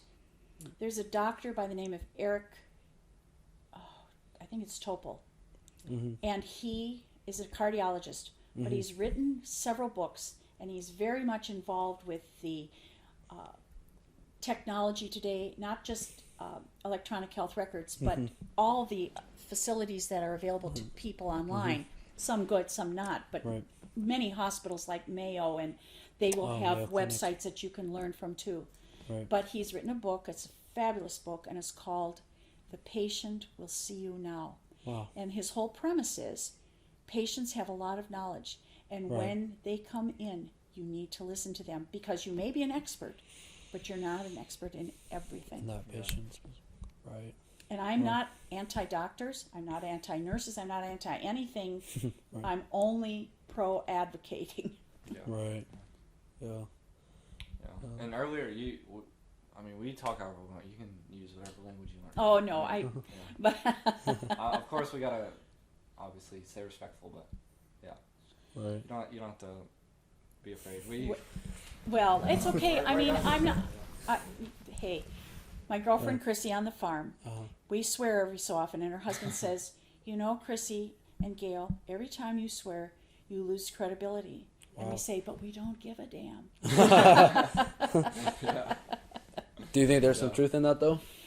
I think you do lose credibility when you swear. I think you sound more intelligent when you don't swear. Oh. Yeah, definitely. Especially when it's over the top, like you're. Oh, with like, every like sentence you use that's a word. not- Yeah. Well, and Something on good. television, I have a real problem with the F word being presented. If you study where the F word started, it didn't start that far back that it was used all the time. So you look at the origin of word formation and development of language, and it's used improperly. It drives me crazy, because let's get the history right here, people. Right. Right. And there is a history to language, Right. and it's fascinating. It's fascinating it's where the definitely origin of words come from. I How like learned about even that. just English, but all languages, how they evolve. Like the start of English is so different from what it is now, and there's so many Yes. branches and. And then, of course, there is your colloquial expressions like we talked about earlier, but that changes, and language lives and dies. Yeah. And there are some words, they add new words every year. I don't know how many they add, but the criteria for adding a word to the language, it has to be used more than in one area. It has to be identified by many people. There's like I wrote this one time, there's many criteria for Webster or Merriam Yeah. to do it in the dictionary. Oh, wow. And so it isn't, so you may have a word, but it's not going to make the dictionary if it isn't utilized enough. I got you. Yeah. Oh. And then, do you speak any other languages besides English? Well, I tried. You tried? Yes, Yeah. I love French. And when I was studying voice, I had to take Italian and I had to take French. Oh, wow. And I thought Italian was easier, but and it's beautiful. But I think French is beautiful too. Of course, you never pronounce all the letters. Right. And so my French teacher, I remember I was 25 when I went back to school, and we were in class, and so there's all these 18-year-olds taking French. And she said, "We are never going to speak English in the classroom. You have to speak French the entire time." Well, that was fine with me. So she said, "Gayle, quel âge as-tu?" Which means, how old are you? And I said, "J'ai 25 ans," which means I am 25 years old. "Gayle, quel âge as-tu?" Oh. "J'ai 25 ans." She speaks in English. "Gayle, I am asking you how old you are." And I said, "And I'm telling you I'm 25. And after class, Yeah. the 18-year-old girls came up to me and said, "I just think it's wonderful when older people come to school." Wow. Wow. 25. So, but I do love language, but I haven't dedicated myself enough to it. But enough. When we went to France, I went to a store, and combien coûte la neige ball? I'm asking, what is the price of the snowball? You know, the one with the Eiffel Tower or whatever in it. And in perfect English, this French person says to me, "Are you from Sweden?" take that as a compliment. Oh, Well, Minnesota is very Scandinavian, so maybe that's what, but it was very funny. oh, But I would love to. My two daughters are fluent in French, Your two and daughters my are oldest fluent in daughter's French? fluent in Japanese. oh wow. Wow. Japanese. So I believe language. I bless Wow. you, Alex, Right. for speaking two languages. I need to speak some more. Yeah. No, it does not hurt. I tell them yeah. all the time that's such a valuable trait. It is such a valuable tool. Right. And my daughter, who learned Japanese as a third language, Uh-huh. I said, "So what was easier?" Oh, she said, "I think Japanese is much easier than French." I Wow. was stunned. Wow. Wow. And I think it's because she learned French and she understood some of the structure of language. oh. And so Japanese was easier because she'd already Slow. learned a second. Yeah. So I think for you, for certainly for the Romance languages, I would think Italian. She can read Italian. Oh, she can. She can't speak it, but she Right. can make sense out of that in Spanish Right. because of the French, because of Similar. the correlation. Yeah. But for you, I would think Italian or French would be a Right. much. You may not pronounce it the same way, Right. but Right. you could read it. I Right. bet Yeah. easily. And do right. you speak a second language? Oh no, but He's been learning Spanish. yeah, Been trying my, to my teach him dad Spanish. he's fluent in Spanish too. Oh, yeah. He, Wonderful. yeah, Yeah. and that helped. He used that in his army deployments. He went to Honduras Oh. and worked in hospitals and stuff there, and he was able to like talk to the people there. It's, Well, I have so many pretty things I want to do, but I listened to the ad for Babbel, Mm. where you can, learn. When they say you're going to learn a language in a short period of time, that is not Oh, yeah. true. Yeah, If you want to learn it well Mm. or be more Mm. fluent, Yeah. but it's not 1 year or even 6 Yeah. months. It's many years. But if you're taking it right now in college, no, but I would say I took in high school, and I would say the biggest way I've learned is just seeing it being used in person. Like right. study, you can only study and look in the book and memorize words and memorize this and grammar but and all that's that not so the much. same way. But yeah, you have to see how it's actually used Yeah, and it's practically. Yeah. Practical. So yeah, I'd say especially hanging around him and his family is one of the best Yes. learning Right. things. And that's for what it. our girls did. We had them in immersion when my oldest daughter was 12. When I think of it, shame on me. We sent her, she wanted to go, and it was a foreign language exchange program. Oh. Mhm. And we sent her to Cote d'Ivoire, which is the Ivory Coast in Africa, Oh wow. to a family, a French family. Wow. And then our Oh, second daughter went to stay with a family in France. And that's where they really, that immersion is really Yeah. helpful. And they went to the international language villages too. But it's important to get that immersion. And I think you can get it from watching TV shows too, Oh, in yeah, Spanish. definitely. I Yeah. have And music. engaged in a lot more Yeah. media. Yeah. With That his is helpful Spanish media, because definitely, you're yeah. hearing the right tone, you're hearing the right pronunciation. Definitely. Because when I Definitely. went to China, I tried to learn a few words, and that's a pinyin language. So if you say in America, ma, ma, ma, it's still ma. It's still, or mama. You go to China and you change that accent, you have changed the word. Yeah. Change the word. So I Yeah. was going around for 3.5 weeks saying what I thought was thank you. Uh-huh. I was saying she. And finally, this polite tourist helper Mm-hmm. came up to me and said, "It's share." And I Oh, said, wow. "Was I It's crazy, saying the small anything?" things can- Yes. Every time I would look at somebody and say she, I was saying pee. Ah. So you have to be careful. You have to be. And when I was trying to talk French to the lady who was our guest as an exchange student, I thought I was telling her that I was making a open-faced a beef sandwich. Oh. But instead, she looked at me shocked, and I said, "What did I just say?" And she said, "You just told me that you were going to put beef on my face." Wow. Yeah, yeah, that's definitely. Like Have to one be of- careful with that. Yeah. Wow. So I'm sure you hear people trying to speak Spanish, Yeah, and you must want to laugh. No. Yeah. Oh, and they ask for some things in Spanish, and Yeah. Especially It's being in funny. the South too, Yeah. only adds the yeah, difference. and the people around here. And I always joke around with them. You can get it if you can say it right. and they'll either be offended with it and be like, "Well, how do you say it right?" You'll never be able to do that. Yeah, but no, I just joke around with customers like that. Good for you that you are so fluent. It is so vital to have that second language. No, Really. yeah. And But I think I should expand on to other languages. I think You wanna learn like more? Mandarin or something like Wow. that. It's that's well, my, it's the most You think you spoken. got it It's in just smoke. Yeah, I don't know if you got definitely, it in you. definitely. It's the most spoken language in the world, so I think there's some value to Mandarin? that. Yeah. our second daughter took Chinese, Oh, and really? she speaks. But when you don't use it, you lose it. Yeah. Oh, And It's so very difficult. she doesn't have a job that requires her to use her Chinese. Yeah. She has more use of her French, but not. And then what did they do? Because they knew she spoke French, they gave her the Puerto Rico as one of her districts. She doesn't speak Spanish, so Right. you can't train. You can't go and speak French. Well, I suppose you could. Hey, do you guys speak French? It's not the same. If I said to you, "Do you speak French?" And no, Right. it's not the same thing. So, but I think she could learn Spanish, but she has Yeah. 2 little ones. So, Yeah. but that's funny. What you said? She speaks French, And Mandarin. Wow. Where did she learn Mandarin?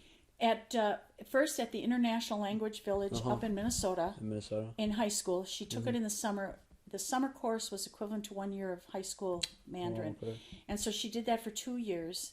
And then when she went to college, she continued and she took it for continued. another 2 years. But that still isn't enough. So I don't know. It's still not right. enough. I mean, and you have to learn to write it. Right.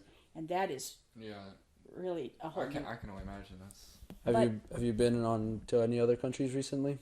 Like well, I've been to other countries, but not recently. I recently? went to France several times, and I've been to England. And where have you been besides here and Mexico? Where have you been? Mexico, just here, and that's about it. So, Yeah. but Mexico is beautiful. My husband's yeah. been to Mexico many times. Have you been? No, I have not. Well, Wow. not really. Not really. Tijuana Yeah, is not. Tijuana. That's, I mean, we were right. I was taking my mom on a vacation in down in San Diego, and it was a bus tour that we could see along the bay there, and it was beautiful. But they stopped in Tijuana, so that isn't really seeing Yeah. Mexico. That's Yeah. not Mexico. That area down there is crazy right now too. Yeah. How it is.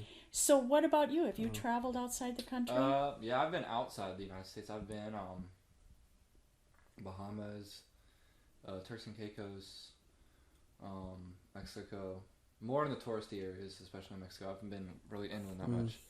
And then, but I went on one of my most interesting travels was I went on a missions trip to Nicaragua, and that was definitely enlightening and interesting. I went up into the mountains and like the far away from the capital. It was eye-opening and interesting for sure. Oh, I think every trip is interesting. Even small trips here, I'm fascinated with small towns and big towns. And so the trip that I want to make that is right here in near Asheville, Smoky Mountains, is I want to see the synchronous fireflies. Oh, Now you have to get a lottery ticket to go a lottery ticket to go. because they only let 1,200 cars in over a period of 4 days. Wow. Do you know what synchronous fireflies do? No. You know what a firefly is, though. Right. It's their mating season. They all light at the same time. Wow. I bet It it's is pretty bright. very rare. It's a very rare species, and it's right here. But you have to sign up for the lottery. Oh, okay. And I So tried it's- last year, and I Didn't failed. get I it? didn't get in. But I'm going to keep trying until I get there. But Yeah. I'll show What- you a picture. Have you signed up or? No, it's in No. April we It's in sign April. up. So, Oh. but you should sign up. You can. It's for per car, and then you have to take either a red or a blue colored cellophane covered flashlight because they don't want to damage the environment. Oh wow. I want to show you synchronous fireflies. So it's It's- like a subspecies of fireflies. Or Well, like it's there's so many species, but Yeah. this is very rare. It's spectacular, and that's my goal. As that's where I want to go. Oh. I want to see them, and they're beautiful. Would you say that like COVID has stopped you from traveling a little bit Oh, more? yeah. This is Yeah. what it looks like when their lights go on. Oh wow, that's beautiful. Especially Wow. that picture right there. Yeah, That's crazy. that is great. Yeah. Yeah. So, I mean, there's beauty all around us, and I Yeah. just, North Carolina is definitely oh, it's beautiful. just itself. Yeah. Yeah. It's beautiful, and there's so much, and there's and day trips from here. I've never been to Brevard and the waterfalls. Have you been on the waterfall trails? No. Well, Yeah. not specifically there, but I have, but not there. Yeah. Wow. I would love to That's see the good. waterfall trails, Wow. and there's just so much to do Yeah. in Yeah. small little towns. Right. Beautiful. People say it's boring around here, but they just haven't looked hard enough. Well, and I think when you're at a certain age, you're looking for a specific type of connection. fun. Okay, yeah. And So, I don't, I get that. I think both of you, I congratulate both of you for being so open-minded about opportunities out Right. there. But you want to also fit into your own age group as well, and things that, I am not into all the technology that's out there today. I like it. I don't want to lose track of it. But I don't play games. I don't do Right. the video games and stuff. And I think that's a big thing. For me, pool is just fine. Pool? And I'm terrible Yeah. at it, but I like it. Yeah. I was terrible at geometry, and so I thought pool would help me. Mm-hmm. It did not. It did But I not. still like Wow. play pool once in a while. Oh, definitely. Yeah, Do you video game? Yeah, here and there, especially less when I'm at school, but Yeah. more on free times and stuff. So what's your favorite game? What do you play? Like video game? Mm-hmm. Well, it depends. Like right now or of all time? Or like Oh, either one. that's a great question. You can have more than one favorite. Well, Yeah. definitely. I don't know. This is especially to older people. Fortnite, you probably don't know, or like you probably like have heard negative things about that. But when the game first initially came out, it was an amazing. It was And amazing. what's the name of it? Fortnite. Fortnite. It was like so big, especially for people younger than us. It's almost like a big thing where you make fun of, and it's kind of like a child's game now. When it first came out and you play with your friends, it's kind of like Hunger Games, but like in a video game version. So it's like everybody is on their own team and fights against Yeah. everybody else. Oh, cool. So yeah, it's interesting. So you kind of, especially if you saw Hunger Games, then it even has more impact, do you think? Yeah. And Yeah. I don't think Hunger Games deserve enough credit, but they pretty much created a whole new category for gaming. Right. It's called Battle Royale, and it's probably one of the biggest gaming categories Right. out right now. And Hunger Games was like the inspiration for Yeah. that format game. A lot of games have streamed from that. Yeah. I was never really a big gamer and anything, but I did play Fortnite for like a few months, and it was fun. Yeah, I'd say, it was just something about playing Yeah. with your friends. Yeah, with your friends and Yeah. yeah. My nephew, my grandson is a big gamer, and he's into this. I don't know the name of the game, so I apologize. But for Christmas he wanted this clothing from the Ukraine for his character. Wow. I mean, this is big. Wow. Yeah. So it evolves, and, Mm. and you can Yeah. really, and I think that's, there's nothing wrong with that. I think it's Right. interesting. The people who were early on gamers and did the robotic type thing, Yeah. they are the surgeons today of robotics, Oh wow. because the older physicians who didn't get that coordination of using the hand with the computer, they didn't have that same skill set. Right. And so the Da Vinci robotics is much more minimally invasive surgeries done with a computer, and for lack of a better word, the old joystick, but I'm sure it's much more advanced than that. Right. But so there's a lot of benefits that pass out from what your gaming is. Yeah. You don't know until somebody comes up with, Yeah. hey, we can use that here. Yeah. Oh. Especially when I was younger, I love playing video games. Like I started out I don't know if you know what a DS is and a Game Boy, but those were massive when we were growing up, and it was like kind of like a handheld thing, kind of like before phone, like smartphones. And that was like the big thing of my age. Like if you had a DS, like you're cool, like that. Well, yeah. And so that I started out with that, and then I remember one Christmas my parents got like the original Xbox, and Me and my brother played that, and then we got an Xbox 360 a little later on. That's when I really started to get into games and playing with other people. And My oldest daughter's favorite game was Zelda. oh yes, I played that on the DS. That was an amazing, amazing game. Because I love those. Like, Did you ever play with them? No, No. I played Miss Pac-Man. There you go. That's really, really going back Yeah. many moons. But I think there's value in that. Definitely. It's just as long as it doesn't take over your whole life and you Oh, can't yeah. do anything else. Yeah. And it sounds like you guys really can Right. balance that. For sure. Do you have advice for kids who can't get away from it? That's their whole life. Yes, that was something I wanted to touch on too. Is for some backstory, my parents didn't like gaming really at all. Like, cause it was a foreign concept to them because they didn't really have that growing up. No? So of course they're gonna be uncomfortable with it if they did. If I'm like their kid and I'm the first generation kind of doing that, they didn't like me doing it, and that's all I wanted to do. So I had to. I mean, I constantly snuck around my parents at night all the time, and But some advice I would say is kind of like you said, is balance. It's all really about balance and finding. You don't want to overindulge in one thing too much, like gaming, Right. and do it so much where you fall behind in other categories in your life. Right. And Well, good for you because that really is the secret. And it's hard if you are so drawn to it.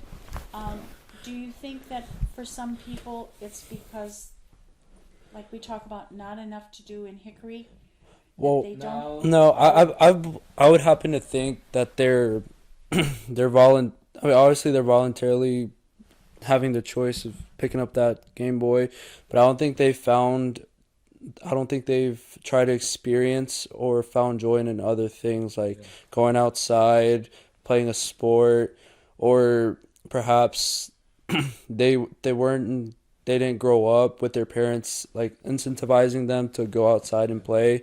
But what I see that with my brother, where he just wants to stay in the video game and play. He doesn't find joy in playing soccer.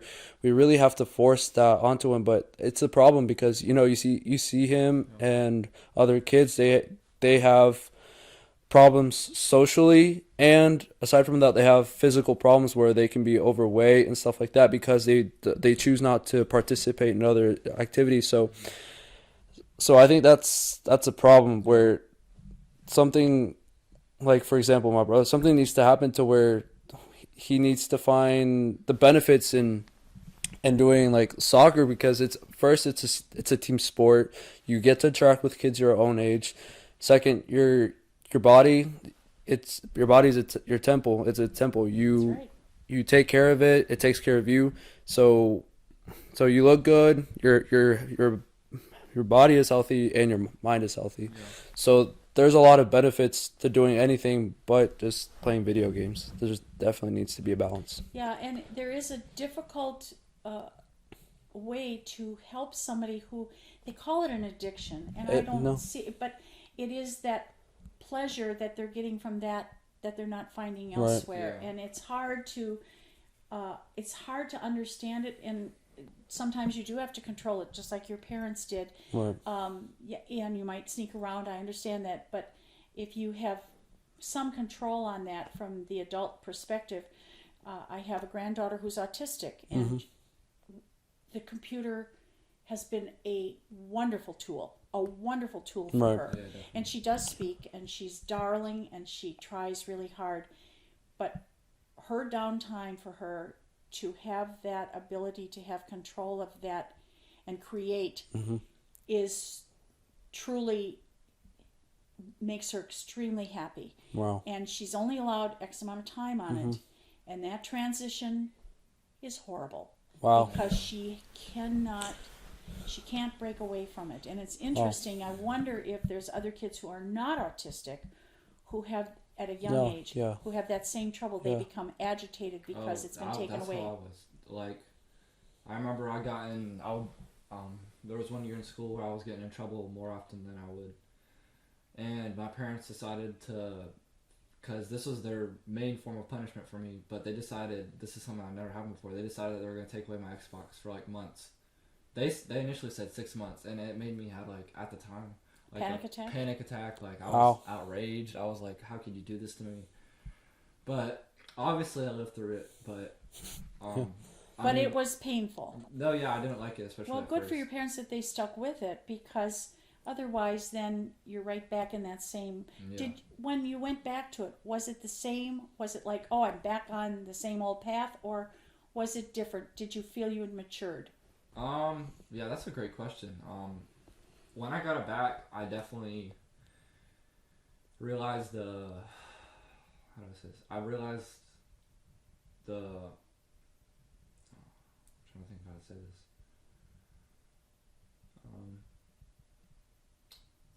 Get it out. Yeah, I kind of had like a brain fart, but Was it? Did you brain find fart. yourself less Sorry, yeah. interested, or did you find it like, oh my gosh, I'm back home, or was there this wonderful feeling, or was Yeah. it just kind of like mellowed out? yeah, it definitely mellowed out a little bit. But I was gonna also say when they took away my console, they had recently given me a laptop, and so I just started playing games on there.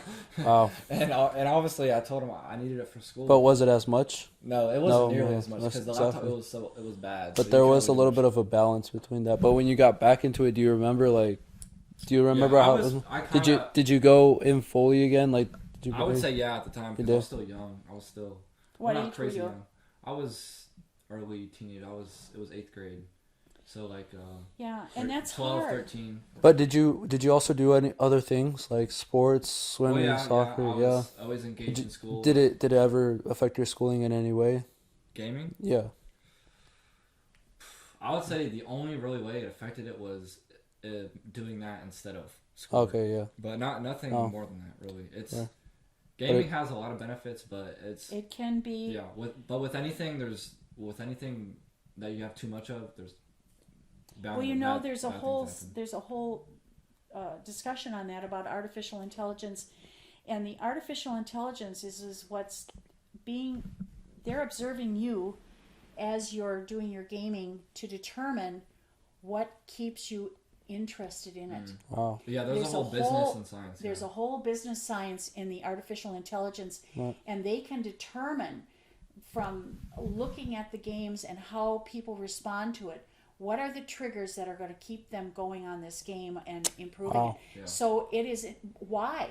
Because it's money too. It's money for them. I mean, obviously it's a business to create these games, but Right. if that's part of it, Yeah. it's kind of scary. But Right. that whole artificial intelligence is a little scary. I mean, Yeah. I'm not against They advancing really do study the mind and find what engages it, what attracts Rapidly. it. That There's- right. yeah, rapidly. People, especially in the business aspect, they want to get as much money as they can, so they gotta. And and certainly, Associated. you know, just even like fishing on a computer, but they can do it with gaming to make Right. sure that you stay engaged in the game. Right. So it's and it's that way with anything, because when you think back to, did you ever watch, we're going way back to your childhood now, Sesame Street? And Yeah. Yeah. did you ever watch Blue's Clues? Yes. Yeah, I heard of that. Okay. Well, Sesame Street, they analyzed what worked well and which was good because they wanted it to be educational for kids. Then Blue's Clues came along. Well, as an adult and you look at Blue's Clues, you say, oh my gosh, this is so boring. But what Yeah. they found was repetition for young children helped them to learn by. Wow. So you would have the same storyline throughout that whole, not just that episode, but maybe the next episode. So it's kind of like teaching the child what they wanted them to learn, and then the child can anticipate what is coming. So that was beneficial. They studied it and they found out how are we best helping kids learn. And Blue's Clues was one of the big ones to change that whole Yeah. thing. Malcolm Gladwell, great author, who talks about how we think, What do you think? talked about that extensively. And Sesame Street certainly did a lot of research, but Blue's Clues was the one who really understood Right. that children need repetition. Wow. So, but Wow. when you have a game that is geared towards keeping you in that entertainment area, it's not so much it's not so much education anymore. And it's not so much in your control because they understand the brain and Yep. they kind of use that Yep. as you. So Wow, yeah. it's kind of scary though, because that creates a whole group of people that they can't get off of that, and it's kind of like social media where they try to find the most like how like keep you on the app. They try to Yeah. get you to stay there. Especially That's TikTok. scary. Like, that's Yeah. how TikTok is so big but there's also a negative side to it is people's attention spans are just getting lower and lower and lower. Well, I'm not a fan of TikTok because of the spying, of the issue the with Chinese spying. spying. I'm Yeah. not a fan of it. Yeah. And ironically, there's a lot of talk that TikTok in China, what do they teach on TikTok for their students? It's all science and technology. Oh, right, But right. that isn't That's TikTok not here. here. Right. Yeah, And and there's a TikTok goal. really, they also have like an amazing algorithm where Yes. they can find things so quickly that you didn't even know you liked, but they show you That's that you that's like. that artificial intelligence algorithm, Wow. absolutely. Yeah. Wow. And that's it's what they really do with amazing. gaming. I mean, we That is intriguing. we though. both like TikTok, but we don't get relatively, I'd say, the mainstream things. We kind of like there's good and bad sides to everything, and like Sure. we've definitely found a good informative side to TikTok, especially because TikTok now they have like 10-minute format videos, so you can watch like longer, more educational, Right. informing videos. They still have your information, so Yeah, There's well, a- I mean, of course, so do the American companies. It's yeah. Well, yeah, it's very difficult, and it's so funny because we don't have Siri in our house. Do you have Mhm. Siri? yeah, on the phone. Yeah. Okay. Do you ever Yeah. find that you say something in your house, and the next day there's an ad on your Oh yeah, I know iPhone? what you mean. Like, Yeah. or like on one, you'll use one app and or like Google something, and then the next day it pops up on Instagram ads for this. Like that's happening all Yeah. the time. Yeah, Wow. that's Siri. No, like Wow. the TikTok terms of service, like people have actually read that, and it's Yeah. crazy. Like like they know your phone number, your contacts, like all that. It's That's Sure. insane. crazy. Wow. They know It all drives you that. crazy. And you can't use the app unless you agree to it. So. Do you think they should ban it? Or what are Well, your I thoughts on think it? there has to be a control on it because if they are spying on our intelligence, and certainly it should not be in the government. Right. It should not be, but then what is the goal of TikTok if it is to minimalize the learning ability of our kids? We have to look at what controls. If China has total control over how TikTok is run, then really American ingenuity should be able to come up with its own Its own version form of of TikTok. TikTok Right. and eliminate the worry Spying, that is right. going on today. But I bet Yeah. you also China's probably thought about ways to make that not happen as well. So it's probably a whole difficult competitive Well, market. I'm very disappointed in Yeah. what's happening in Yeah. our country and China, obviously, and the world. The whole Right. world is being affected by this. So, Right. but that's It is what it is. Yeah. That's what they say. But It's- yeah. Wow. But do you have TikTok? Nope. No. Yeah. No. and I need to really- I've never really been engaged much in Facebook. I started, Mhm. and when I started, it was so annoying. Going was for a annoying? coffee. Are you kidding me? I'm going to read Going for this. coffee. Yeah. I can't Wow. do that. I've got Wow. better things to do Yeah. with my day than Oh, yeah. Then listen post. to what somebody has to say about their day. Yeah. Oh, I'm so sad. My dog fell in the puddle. I really don't care. You know? Oh, really? Yeah, 'cause No, literally. Oh. It's just benign. Yeah. It's just too. It's Yeah. Yeah. so I don't do a lot of Facebook. I'm terrible at Facebook because I just can't get into it. Wow. It yeah. just not me. Definitely. Yeah, I So- understand that. Like compared to people our age nowadays in social media, like everybody has multiple apps. All this. Do you do Instagram? Yes, I do, but it's So what's your favorite source of communication, social media? communication. Mm-hmm. Snapchat probably. Yeah, I think Facebook has changed, hasn't it? Yeah. I've never had a Facebook. Oh, you haven't? actually. I have. No. It's I mean, especially with people our age, Yeah. we kind of consider it as like a. It's for an people. older version, and that's why Zuckerman changed it to Meta. Yeah. he's- So he's- now Instagram and Facebook, yeah, it's all. same. yeah. So it's and Sheryl Sandberg left Facebook. She's Oh, no she longer left COO of Facebook. Wow. She's started her own what? company. Facebook When she leave? I think it was about 2 years ago or a year and a half ago.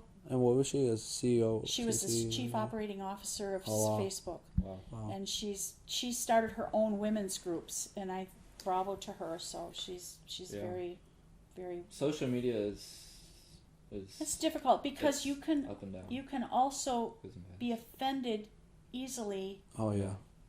It's easier to talk to somebody, for me, because I'm an Mhm. extrovert, than to listen to their viewpoint on Facebook, because you can't have a dialogue. Right. Yeah. I don't like the dialogue written out. I think it's, first of all, you're typing really quick to get your Right. message in, and then somebody else says, well, shut up because I don't, and then Right. all of a sudden Right. you've got this out of control Yeah. situation that didn't need to be. Right.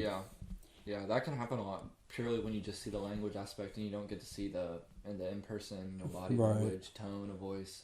Because really, that's what changes completely what you say, your tone, the way you word it, everything. Like Yes. it's not And the just- physical presence of Yeah, that person. Exactly, it's not just like black and Yeah. white words that you're No, using what's going on. and then that creates, people stop writing to each other and break up Yeah, of friendships course, of over course. something so Yeah. silly. And if you went back 5 years later and said, so what did you break up over? I have no idea. Yeah, Oh. social media is bad. with Well, our it age has group its is- value, but pictures are great. My kids put photographs Definitely, on of my grandkids, and that's fine. But I don't even look at them. They send them Yeah. to me on my Yeah. text message because I'm so bad at Facebook. Because it's almost like most people our age, I would consider them addicted to social media. No, especially, definitely. And in general, it's not good to constantly be on that because Yeah. when you're constantly comparing yourself to other people's situation, comparison is Well, Right. there's That that constant whole comparison bullying thing, and when kids are young, that can Cyberbullying. be really damaging. Yes. And we're none of us are perfect. So when a child is ridiculed for their clothing or their look, if it's my child, Mhm.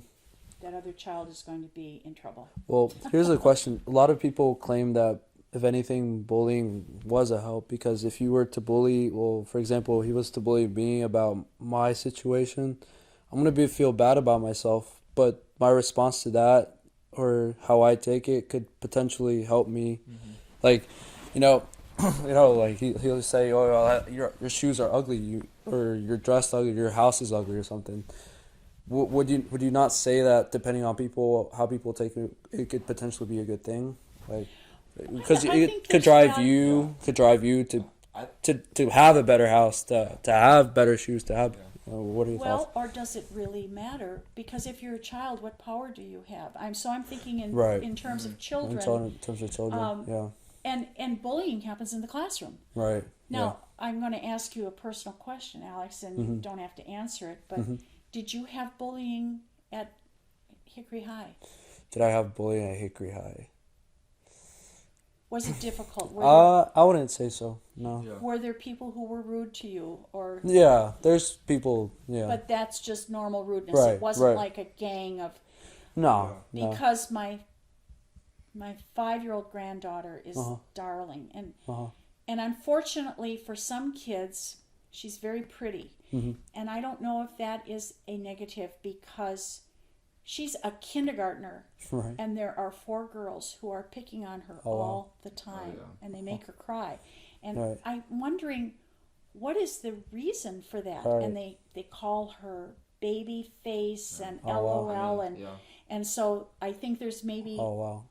I don't know what it is. Yeah, it's Right. it's almost like they're trying Threatened. to distract everybody else off them onto the other person. They don't want the negative attention on them. They'd rather put the negative attention on Yeah, somebody and else. so she's very distraught, 5 Wow. years old, and I'm saying, I'm going Wow.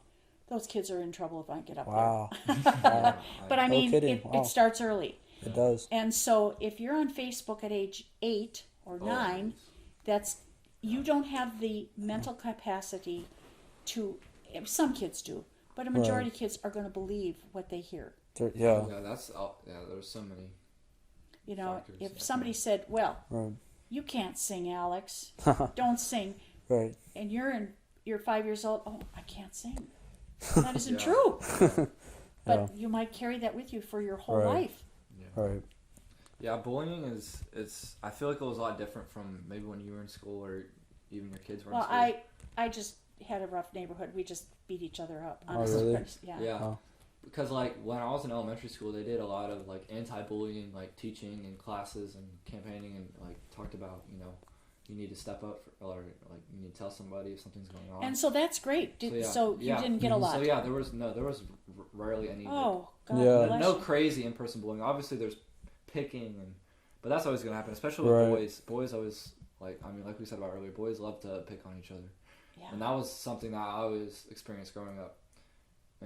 But there was no major like typical bully, scenario. Right. Like the Yeah. typical bully scenario. Bullying like And same with give me you? give me your Yeah. lunch money, Yeah. stuff like that. Yeah. That Nothing? No. that wasn't really prominent. No. But cyberbullying, I mean, there was definitely like massive moments between schools and stuff like purely through the internet. Yeah. So yeah, it definitely like transitioned to the internet more. Yeah. Okay. Definitely. Yeah. Well, it's comforting that your schools were aware of that. No, they were Yeah. very much so. Yeah, they advocated, and all the people like when we were that age and we're on that class, we almost laughed at it because we like that situation was foreign to us. We didn't really, Right. Right. It was No foreign. Yeah. kidding. Yeah. We. Oh my gosh. Yeah. I We don't almost understand. made fun That's of it comforting. Yeah. It was like a legend. Yeah, we almost, yeah, It was- what is this? We almost thought like, what is this old people stuff? Like, Yeah. this doesn't happen. Yeah. My middle daughter was bullied all the time, and it was girls. This Wow. is Yeah, what's girls- so strange. girls There's this picking on each- band of yeah. girls, and she was so sick. Wow. She'd come home sick, literally physically ill, and she's in 4th grade. Wow. And it boggles my mind because the nurse is the one who called me and said, Gayle, you got to talk to your daughter because she's in my office again and she's ill and she's crying and something's going on. And so what happened is this band of 4 or 5 girls would have this, brace yourself, hate club. Wow. And they would pick one girl or one kid in the class to hate for the whole week. Wow. And one of her friends who had heart issues and had a heart surgery when she was a baby, she was a very frail thing, and so she was an easy target. And this is what boggles my mind. Her mother told me this. On the playground, these girls had dog food and a leash, and they put the leash around her neck and made her eat dog food. Wow. Now, That's That's extreme. That is this is extreme. Yeah. We took them That's, out like, so of physical. public school, Wow. obviously.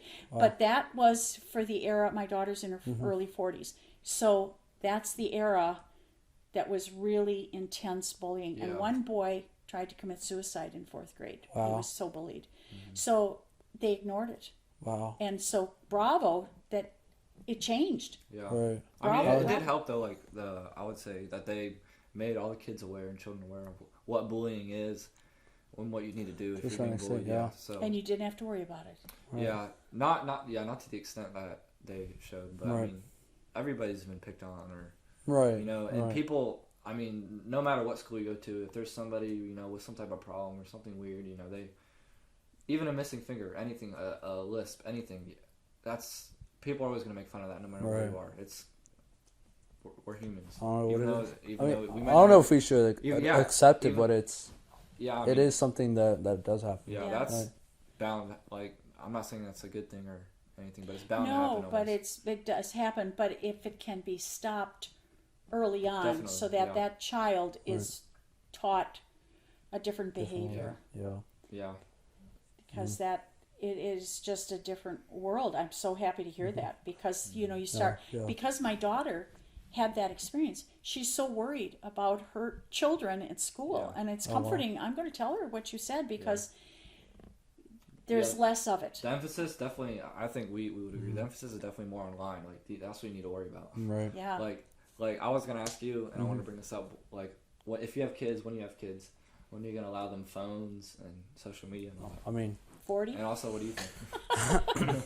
no, yeah. I mean, there's a lot of serious concern. talk like that. Even like the CEOs of these big companies like Apple, they don't allow, or Instagram, Facebook, they don't allow their children to have, or they don't put their children in schools that have these devices in their schools. So I don't know. If anything, I've learned a lot through through social media, YouTube, but I don't know if it was beneficial in the long run. Like, I don't know how to answer that question. Well, I think you can monitor it. That's the hard part. Being the parent, Yeah. there's something written several years ago called Sibling Society. And the Sibling Society was parents who treated their kids like friends and siblings, not parent-child. If you're the parent, you have the authority. You want to be the alpha dog in the room, not the kid, Right. because it's tough, and you want your children to love you, but you don't want them to be your best friend. I told my kids, I am not your friend. I'm your mom, and you want to make sure that they know that you are going to protect them Right. and see what's best for them. And that's hard, but it's the only way that I, from a much older generation than you, see how children can feel safe, because they don't have, when you're developing, there's the frontal lobe, there's the parietal lobe in the brain. The parietal lobe we call the toddler lobe. The toddler lobe is the part of the brain that wants everything and don't tell me what to do. And the frontal lobe is the logic and this is not right, I shouldn't be doing that. Right. Well, the frontal lobe is not going to develop first. You got the parietal lobe. So when kids are little, what's ruling them? The parietal lobe. Yeah. What is ruling the parent? The frontal lobe. Yeah. And you want the frontal lobe to be the Right, parent, right. not the parietal lobe. Yeah, I definitely see that. When would you allow them to have social media or a I phone? mean, you Oh, answer, okay. Like So a phone and social media. Just phone and answer that. social media. Well, I think I didn't get my first phone until I actually started working. Like, I had an iPod and stuff, but I didn't get my first phone until I started working, which was like at 15. Well, I mean, when did you have an iPod? 2000, 'Cause I was like- 2014, 7 years ago. So when I was 12. Yeah, so 12. that's Yeah. kind of what I started out with too. Was like an iPod Touch. Is So, that when you would allow them to have that? 12? Yeah. Around that age, I was 10 when I got my first iPod. Oh, I you was were about to 10? be 11. Yeah. And I would say that was a relatively good age for me. I mean, luckily Right. I was smart enough to like avoid certain things, Right. and not do certain things. But obviously, you're still a 10-year-old, and Right. so you're gonna. And I see kids nowadays that are allowed like a phone before That's before I the was, worst. and For- like my little brother, they know things that like they shouldn't know at that age. Like it's I would say that definitely did happen to me. it's kind of Unfortunately. yeah, it's unfortunate because you're not supposed to know some things until you're much later in life, Yeah. like through school or through experience, but you see that at a young age and you're just not Yeah, supposed especially to. back when we were growing up and the internet was a lot more unfiltered than it Right. was now. Right. Back then, you would see some like you had easy access to much more crazy stuff. Yeah. Oh, so I sure. don't know. And sexual and violence, Right. So, yeah, like I Profanity. Yeah. dead Profanity. bodies, Yeah. that can really frighten And- kids and Right. become fearful. But there's so much benefit because for a lot of kids with learning disabilities, the computer is their friend. Oh, really? definitely, yeah. Because that is going to give them the opportunity to write and communicate in a way that they can't necessarily Right. do it. Or if they're handicapped and they Oh, have yeah, they use like the thing thing or to speak they for them or something. this dragon speaking, because if they can't use their hands, they can speak into it. Right. And so you have to think of all It's a lot of things. all the ramifications for each child. But I do think monitoring is Right. the key. For sure. Yeah, I wouldn't allow them to have it on an early age, really, because they might. Like, I'm afraid they'll end up being addicted to it, and kids at that age, it's gonna be like me trying to stress over them not having to have it for long periods of time. I think I wouldn't deal with that. Yeah. I'd rather have them Yeah. be outside.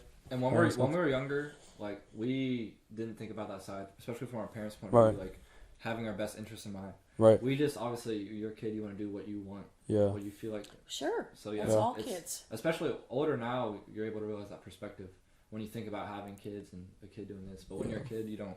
Because Yeah. that's because your You frontal don't- lobe. I is remember working. back in the day, having fun for me was playing soccer with all my cousins. Now it's for my little brother. It's playing Fortnite with his friends on the TV, and it's much different. It It's is much very different. different. I don't see him Yeah. going outside trying to play and make new No. friends. Yeah, 'cause- It's Well, video games for me, Like, I always had the balance of I always played sports or something like Right. that. Video games was like a substitute for like social interaction. Like, you're able to have parties and your microphones, everybody, you know, talking to your friends. Right. Like, it's almost like hanging out, but not in person. Right. So that's... But I don't think So- it holds the same value. No, yeah, as, it's not as good as being in person, but it was like a substitute. Right. So that's... Right. And then you why I have like it a people who absolutely don't have the ability to do sports or Oh, yeah. Right. handicap or allergies. Like Yeah. my grandson is very asthmatic, so for him that led him even more into the gaming. Oh, gaming. Because he couldn't. It's like a safe spot. Safe It's a place for them. safe spot, That's but kind of how I was. yeah, and so you're on your own, but you feel like you're with other people. Yeah, you feel included and inclusive, and that's like what I would say and encourage to people Right. who really rely on video games for happiness or anything is find somewhere else that you feel included and important, really. Right. Because video Trust. games, you can easily get that feeling. You know, congratulations, you beat this level, you beat these people. You know, you're the best in this. Yeah. Obviously, that'll give you that temporary feel good moment. Yeah. But I think the more permanent ones are like belonging and, you know, feeling important Yeah. about things. Yeah. And video games kind of is like an artificial version of that. Right. And to an then extent. I told Alex today about the metaverse, and that's Oh. the next phase up, and that has lots of complications Right. to it. So your kids are going to be very well versed in the I metaverse. can imagine all the stuff that's going to be out when we have kids. Yeah. Like, even if we have kids now, and by the time they're 10, it's 10 years later. Who knows? Well, I think the computer has helped for a lot of kids who had difficulties in completing their schooling, but it isn't the end all for everybody, and it isn't the only everybody's thing. different. Yeah, everybody's different, but for the majority of people who are neurotypical, they need to have some guidelines for sure. And I was curious as to like how old were you when you had your first child? I was 28. 28. Wow. Oh. Yeah. Okay. And I'm curious, was back then people probably consider that late to have your first kid, oh right? yeah. Definitely. Oh, now that's almost early. My brother's fiance, she's 29, I think. Oh, really? She's having her first kid. Oh. Yeah. So, And my sister was 35 when she had Oh, her wow. first Yeah. child. My parents were older when they had their first, so Oh, it wow. wasn't unusual. I was early, Oh, wow. but not in the real world, but in my Societal family. And your I family. was the youngest to have a child. Oh, wow. So, Wow. but we were done with school, and that was good because we were working. That's good. Wow. So When would you be consider ideal to have a kid? Just, consider ideal, Yeah. I would say financial security. financial security. And then, absolutely. yeah, because you don't want to have a kid when you're not secure yourself. Like, I wouldn't want to raise somebody in that environment. And then also, you want to obviously find the right Right. mother of your child. That's First. right. That's Yeah. the most important. That's a given. Yeah. You can't just have a kid with Beautiful, anybody. yeah. And you know, it's interesting when you talk about that because my husband and I have been married 52 years, Oh. but we got married at 25. Oh. And I think it's interesting. We have lots of friends who got married very early on and have a very successful Yeah. marriage. Right. But I did not see myself as an aware adult of what I really wanted in life till I was about 23. Oh, wow. To me, that was a turning point where I had realistic expectations and I knew I wanted a career and I wanted certain things and it wasn't I just see. I wasn't out there to just get married. That was not my Right. goal. My goal was to fulfill my aspirations. So I think fulfilling your aspirations is important because a lot of people, if they get married too early, they've never really had a chance to be that Yeah. young, To enjoy themselves first. to enjoy and find out who you really are. I think at 21, 22 is when the frontal lobe really starts taking over and you have a different view. I remember my daughter, she wanted to do parachuting and skydiving and all this when she was 19 and I was terrified. And then she got to be 21, 22 and she said, "Oh my gosh, I'm so afraid to do that." That's just, Wow. you have a different fear level. Right. That's why Evel Knievel and the people who are extreme sports, they're still in the parietal lobe. Oh. They haven't got that frontal, oh my gosh, Yeah. this is scary. Yeah. Yeah. So wait till it's fully grown. Well, I happen to disagree with both of y'all. Like, Okay. no, yeah. It's just In the what? like with you with financial security. Sometimes I feel like even now at my stage, it could potentially be as like a driving force to be a better person for you, your spouse, and your kid. But I mean, But yeah, I do agree, but you don't need to have a kid come in. you don't have need that to. drive. Yeah, but I'm just saying if it would just. But for you, Right. what would be ideal for you to get married When and have a would child? be a deal to get married and have a child? Well, definitely. I don't find any sort of like point in life where it would be ideal. It's just really whenever it's a given. When you fall in love. Yeah, essentially, yeah. I mean, some kids, they're born from two parents that were never in love, or they were just it just happened. But even if that were to happen, like I feel like it wouldn't necessarily be a problem. It would just be a blessing first, and then a driving force to be a better person and to strive for more. That's the way I see it. Well, I think that's a very interesting statement because that shows who you really are. That you're going to take life as it comes. Right. Yeah. And a lot of us, I'm talking about me now. Mm-hmm. I had plans. I had a structure. That isn't necessarily that it happened that way. See. But that was how I envisioned how life should be. I'm going to do see. this. Yeah. I'm going to do this. I'm going to do this. And then Mm-hmm. I was pregnant unexpectedly, and I thought, and we were married. Mm-hmm. Wait a minute, that wasn't in this Yeah. game plan. Yeah. That wasn't my plan. Yeah. Yeah. Was the best thing that ever happened. Oh, right. So I'm so thankful that it Right. happened. But you're right. Some Yeah. people like me think everything has to be So structured. structured. Yeah. Yeah, I've learned that not everything you plan goes as you plan. So Oh, that's why I learned to take it as a Yeah, game. I've So. always been like surprised of those people like who you'll meet in high school, and they'll like tell you everything they want to do. They want to up till they're like 28 or 30. I'm like, how do you know? Like, Yeah. Well, that's it yeah. baffles me. But that would be Yeah. me. That Yeah. I had this I plan. understand it, yeah, because Yeah, I was doing.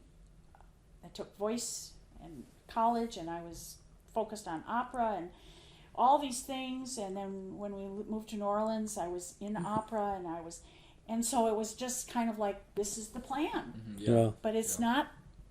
And then God gives you opportunities to realize that you don't always have the driver's seat. Right. Right. All Sure. the time. Yeah. Yeah. Like with me specifically, I don't like to plan everything out specifically, but I would more like to have goals. Or Goals. Well, Right. that's Right. wonderful Goals. too. And yeah, and goals temporary and long term. So it's Right. Yeah. something that you don't really have to force. Right. It's more something that you strive for. Right. So you said all things were on the table. So do you have any faith base? Or Like religion? yes. I would say yeah. I grew up pretty much most of my life Baptist, stuff like that. So that's been a very big influence. Yes. And what about you? Yeah. Not so much now, but my mom. I have two different I say religions. Like my mom grew up Catholic. She kind of put on that to me a little bit. My dad, how do I say this? Pentecostal in English. Yeah, and I go to two different churches sometimes. Sometimes my dad would go with my mom, or my mom and my dad, and stuff like that. But obviously, I see those, and I identify more with one than I do the other. But yeah, I think there's a lot of value to have God in your life, I agree. to do things in God's glory. I think not so much like to have God in our schools, but to not forget God, essentially, because we see when we forget God and the rules that He's set for us, I feel like there's this like chaos that comes from that we see nowadays almost, and you have the rules that God sets for us, if you see it like even without the religious aspect of it, the practicality of it, don't lie, don't cheat, don't steal. That creates a stable society, a stable family, and Absolutely. stuff like that. Like yeah, like if I was like a leader of a country or society or anything, I would definitely choose a one that follows Christianity or even Islam or something like that instead of no religion, because it gives Right. people purpose Yeah. and it gives people a set of rules and a set of guidelines and Right. baseline morality that Right. it's important to have in Right. people. You don't want to have people that don't believe in anything. Right. Well, it's important. difficult, and actually, I agree with you all on that. And as you get older, you see the history of faith changing all the time. Right. And right now, there's this whole idea that there's more interest in Christianity again, which Right. is it's shocking to me because we've been in a period of time where Christianity's been laughed at on in the Right. media and belittled, and now it seems like there is an interest, a surge in people looking for that, Right. and they're looking for that or something to believe in. Right. And Exactly. I think anything that is moralistic and faith based, Mm-hmm. but when you look at the teachings of Judeo-Christian faith, Uh-huh. they are the pillars of society too. Right. Right. And you can't have Yeah. apathy everywhere. Right. It is, there's got to be a moral code, and Definitely. so it is definitely gaining some value. I don't know how long that will last, but there's a lot of talk about that. Right. Yeah, I feel like once people see like the world without religion, it kind of draws people more to religion because they see why religion is important. In the first place. Do you feel like you've had any miracles? Wow.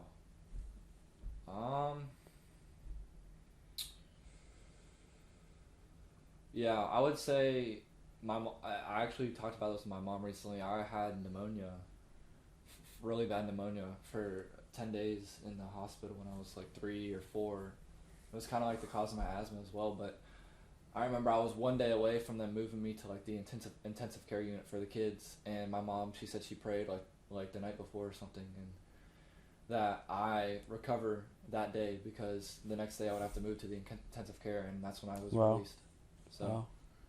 yeah, and then I would say there's probably been other ones, but they can't come to mind right away. Wow. What about you? I wouldn't necessarily say miracles, but like when I don't know how do I say this without sounding like I'm lying or I don't know, but there's I've prayed at work, like right before I work, I don't know, sometimes I forget to, or there's stuff comes to my mind that I don't pray, but the times I have specifically, it's been like one of the better days at work where it's like I wish I was no, I wish I wasn't lying, but like I wish that what I'm saying didn't sound like I was lying. Is what I'm trying to say. But yeah, it's been one of the better days at work. Like for example, at Wild Walk, here very near here, it was one day where it was really slow, and right in the middle of it, I was praying like, "Oh, please pick up, please pick up." Well, I didn't pick up, but I did have this nice man come in, and since I wasn't busy, I had a lot of time to just talk to him, and we got to exchange names, phone numbers, and stuff like that. And when I gave him his check, he had to go. He left me $50, and $50 for a slow day for having one or two tables, that You plus were whatever a else. gift to him. Oh, $50. You were the Yeah, miracle for him. yeah, and then You don't know what you did for him. no, yeah, and I remember that day, and then other days that I can't remember specifically. I remember that day because I didn't need the money, but I felt almost like anxious because there was nothing, but he left me $50, and following that there was other tables. So I remember that. But you were praying, and I do believe in the power of prayer. When our granddaughter, who was autistic, had a lot of outbursts at school.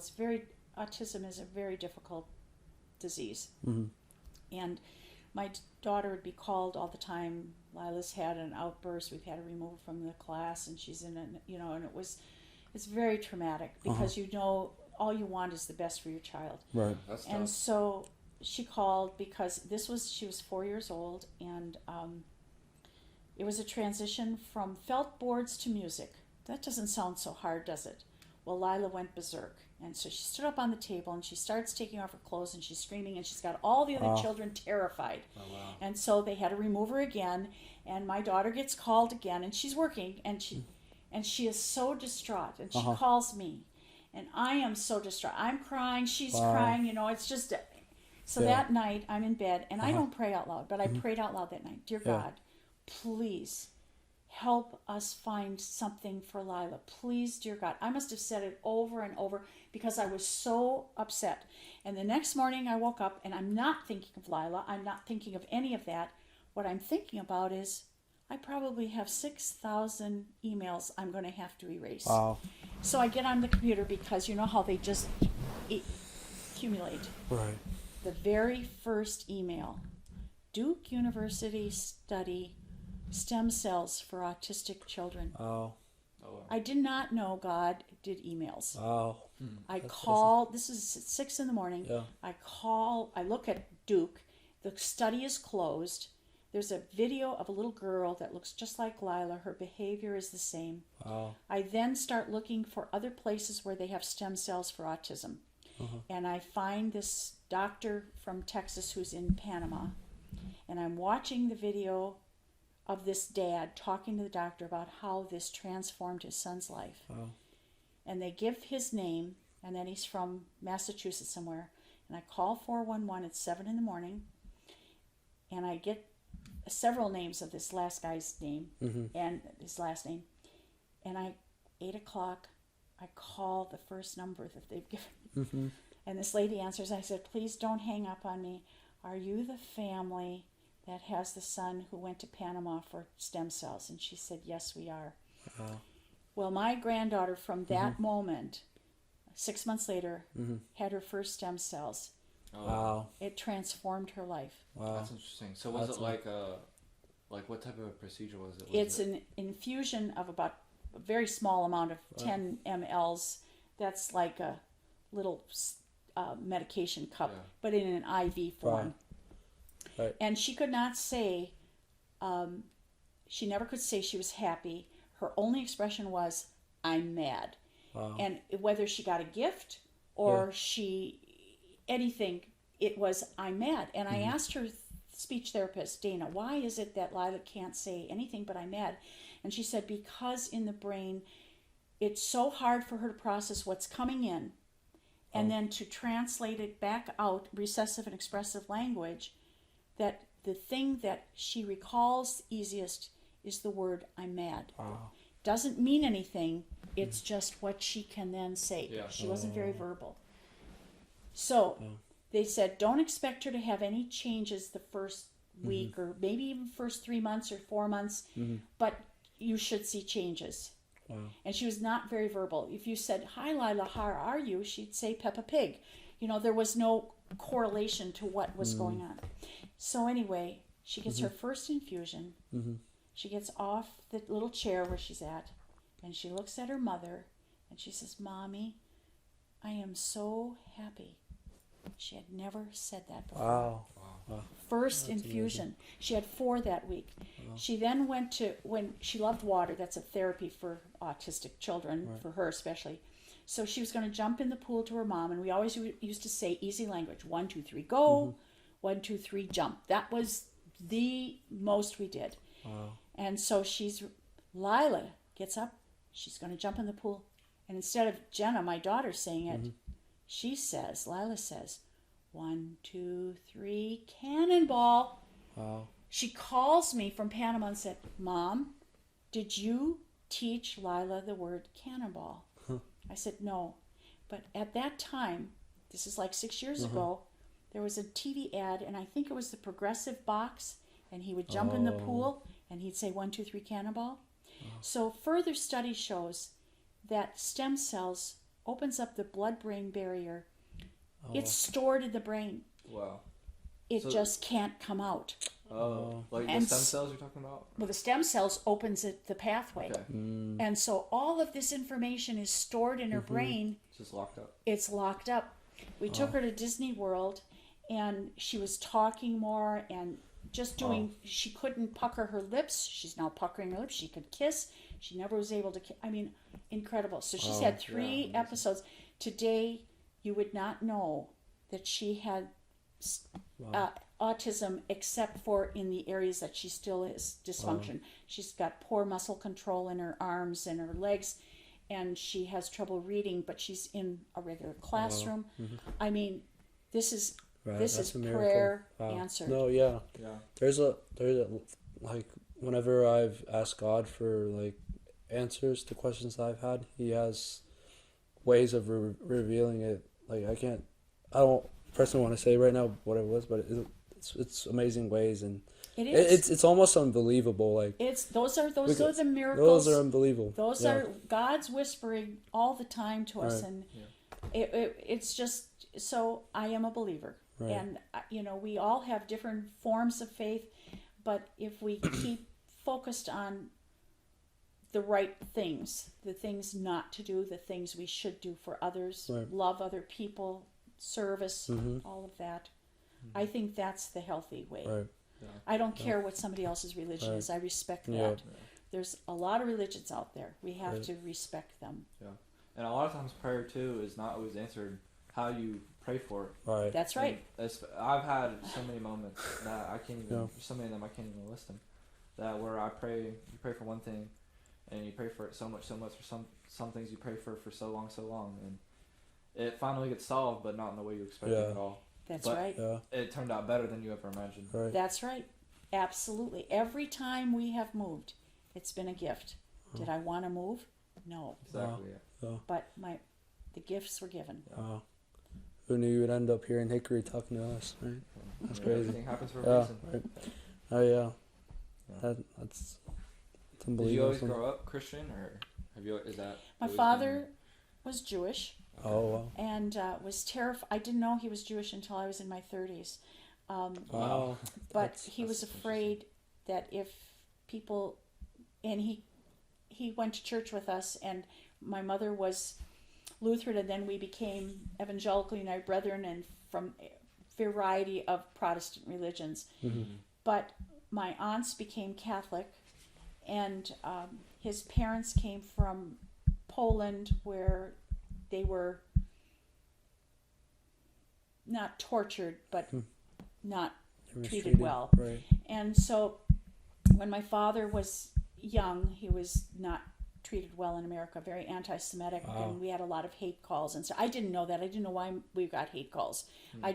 But my father didn't want us to know that he was Jewish, and even though we weren't raised Jewish, he was afraid that the Nazis would come and kill us. So I didn't. I mean, that's a genuine fear. Why? Like, I was gonna ask, like, do you think he's doing that out of protection? He was doing it out of protection, and he told our family members, the adult family members, that if they ever told my sister and I that he was Jewish, he would kill himself. So that was a big.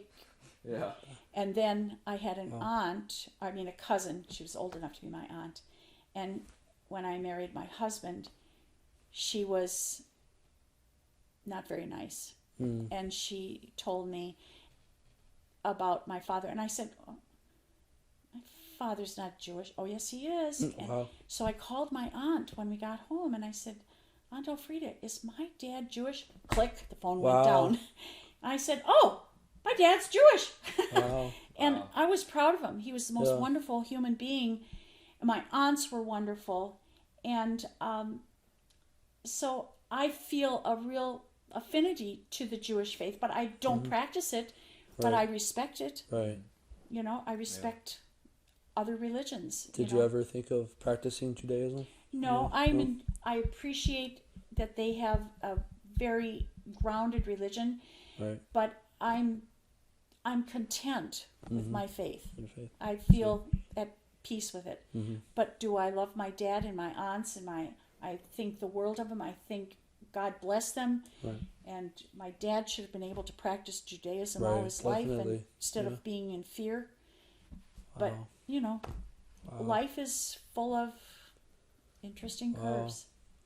I'm surprised that you're saying like that he experienced anti-Semitism, like to that point where he was. It's like trying to hide that you're a certain color because they might do something to you. That's Well, that's right. His yeah. name, we thought his name was Maurice, but it's Morris. And Morris. my uncle Joe was really Uncle Abraham. Oh wow. And my aunt Betty was really Aunt Bessie. And Oh wow. so all of that came to light after. But then when my father died, my mother didn't know that I knew because I was afraid if he was going to kill himself, I'm not going to tell. Right. So Yeah. she was very distraught. But then she said, "Do you remember all those hate calls?" It was all about my dad being Jewish. Wow. Wow. Was she Jewish as well? Like, no? She was Christian. She was Christian? Yep. Unfortunately, my grandma was German, Mm. and she didn't believe that Hitler was bad, and She didn't I believe- didn't know any of that. My parents kept all of that from my sister and I, and I think back on, I get it, but you know, I have a different view of my grandma today. But she was 80 something when I was little, and Right. so her world was from another era.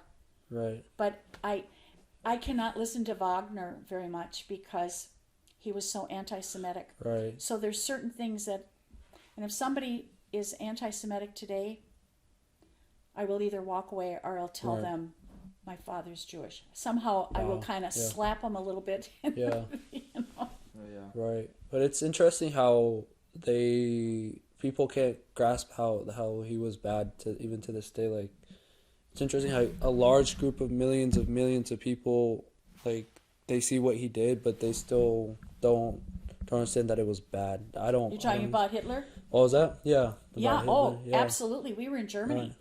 Now it's against the law to do any Nazi talk, but it's subtle. But it's subtle. It's there, Right. and I felt it Wow. when I was visiting Germany. And of course, then I went to the concentration camp to think that this could have been. Thank God, my grandparents got out before World War One. Oh, They wow. were in the They were before 1800s, World but War. Yeah. but I think of all the people who have been tortured, not just for that. Any crazy dictator, Right. you know, Stalin. Oh, yeah. oh, Yeah. Yeah. But I mean, Yeah. that just shows Hitler's a great example of the power of just public speaking and being able to persuade a whole Persuasion, nation yep. into what he did. Idi Amin, another crazy. Yeah. I mean, there's a lot of crazies out Speech there. is so powerful. It is so powerful, and lying is so powerful. Right. And you can tell a lie and get away with it. And Yeah, it's all about your delivery. I was a little fascinated with the Murdaugh murder. Did you watch that at all? No. Well, he's a lawyer, so he thought he was pretty clever. Oh. But he okay. killed his wife and his son, Oh. Yeah. and he thought he was going to get away with it. Yeah. And it took the jury 3 hours to convict him. Wow. So he wasn't as clever as he thought. I mean, you watched it and you're saying, this guy is crazy to think he's going to get off. But then you think, well, that happens sometimes. People do get off. No. But he didn't They get off. didn't get off. Oh. So there's evil out there, and There even is. in small doses. Yep. Wow. That's crazy, man. Have you ever witnessed any form of like well, both of you, have y'all ever witnessed any like form of like anti-Semitism or racism in front of you, like Racism, like yes. towards you or to other people? Like Racism. I mean, So- yeah, I think everybody's seen Yeah. racism. Okay. Whether they, But like blatant, like we're to a point where it disgusted you, or Yes. yeah. yeah. Especially now with the internet, you see this. Well, on the despicable internet, things all the yeah. time. But yeah, in person, yeah, That's interesting. Yeah. Like for me, I've never experienced it towards me like that. Like maybe subtly, but not to the point where it was like blatant or stuff like that. Yeah. It was interesting. Yeah. majority of racism that'll happen is mostly going to be subtle. Subtle. you know? Yeah. When I lived in New Orleans, we were there a very short time, and the nurse aides were really wonderful. They were black nurse aides, and they were my best friends down there. And the white nurses didn't quite get the northern girl coming down and embracing it, but Virgie and Easter were my dear friends. Mm-hmm. And Easter, New Orleans is full of wonderful restaurants. Brennan's is a very famous restaurant, and you go there for breakfast. It's very fun. So I said, Easter, we have to go to Brennan's for breakfast for Christmas. We have to just treat ourselves. We got all dressed up, and she and I went to Brennan's for breakfast. I'd been there before with my parents and my sister, and I walked in with this black girl, and we were not allowed to sit in the main dining room. You were not allowed to. No, we had to sit near the kitchen. Wow. And 2 waiters wouldn't wait on us. Wow. So I was so embarrassed. I said, Easter, this is disgusting. Do you want to get up and leave? She said, no, I'm not going to get up and leave. Wow. We're going to make their life hell here. So we ordered, and we just tried to engage them in conversation, and they were just, it was almost comical by that point, because she was not afraid to tackle it. But I felt so bad for her. That says a lot. But when they came over to our apartment, she and her husband and some of their friends and came over, and they had backed up their car so they could make a fast getaway. I mean, this was so foreign to me because I'm coming from the north, and I said, Easter, she said, my husband's got a gun in case we're attacked in this white neighborhood. I mean, it was like, are you kidding me? And then she invited me over to her mom's house for dinner. And it was the reverse. We were going, and we felt a little uncomfortable because it was a totally black neighborhood, and everybody's looking at, who are these people? So it's a territorial thing. Right. It was terrible, but they were wonderful to me. We had wonderful memories of my dear friends in New Orleans, but they were definitely picked on. Wow. That. Wow. I can't imagine that now. Wow. No, it's better world. This was in the 70s. Yeah, it was. I feel like since we grew up in the early 2000s and stuff like that, it was a lot more. It was a lot less. Oh, there's a lot more inclusion. There should be. I mean, I have friends of all different cultures, and that's the way it should be. Definitely. I mean, we're all people. There's just things to learn from everybody everywhere. So absolutely. Yeah, I just want to let you know that your phone died though. Oh, we're good. Yeah. We're good. Is yours on? It stopped a little bit too. The story. Good.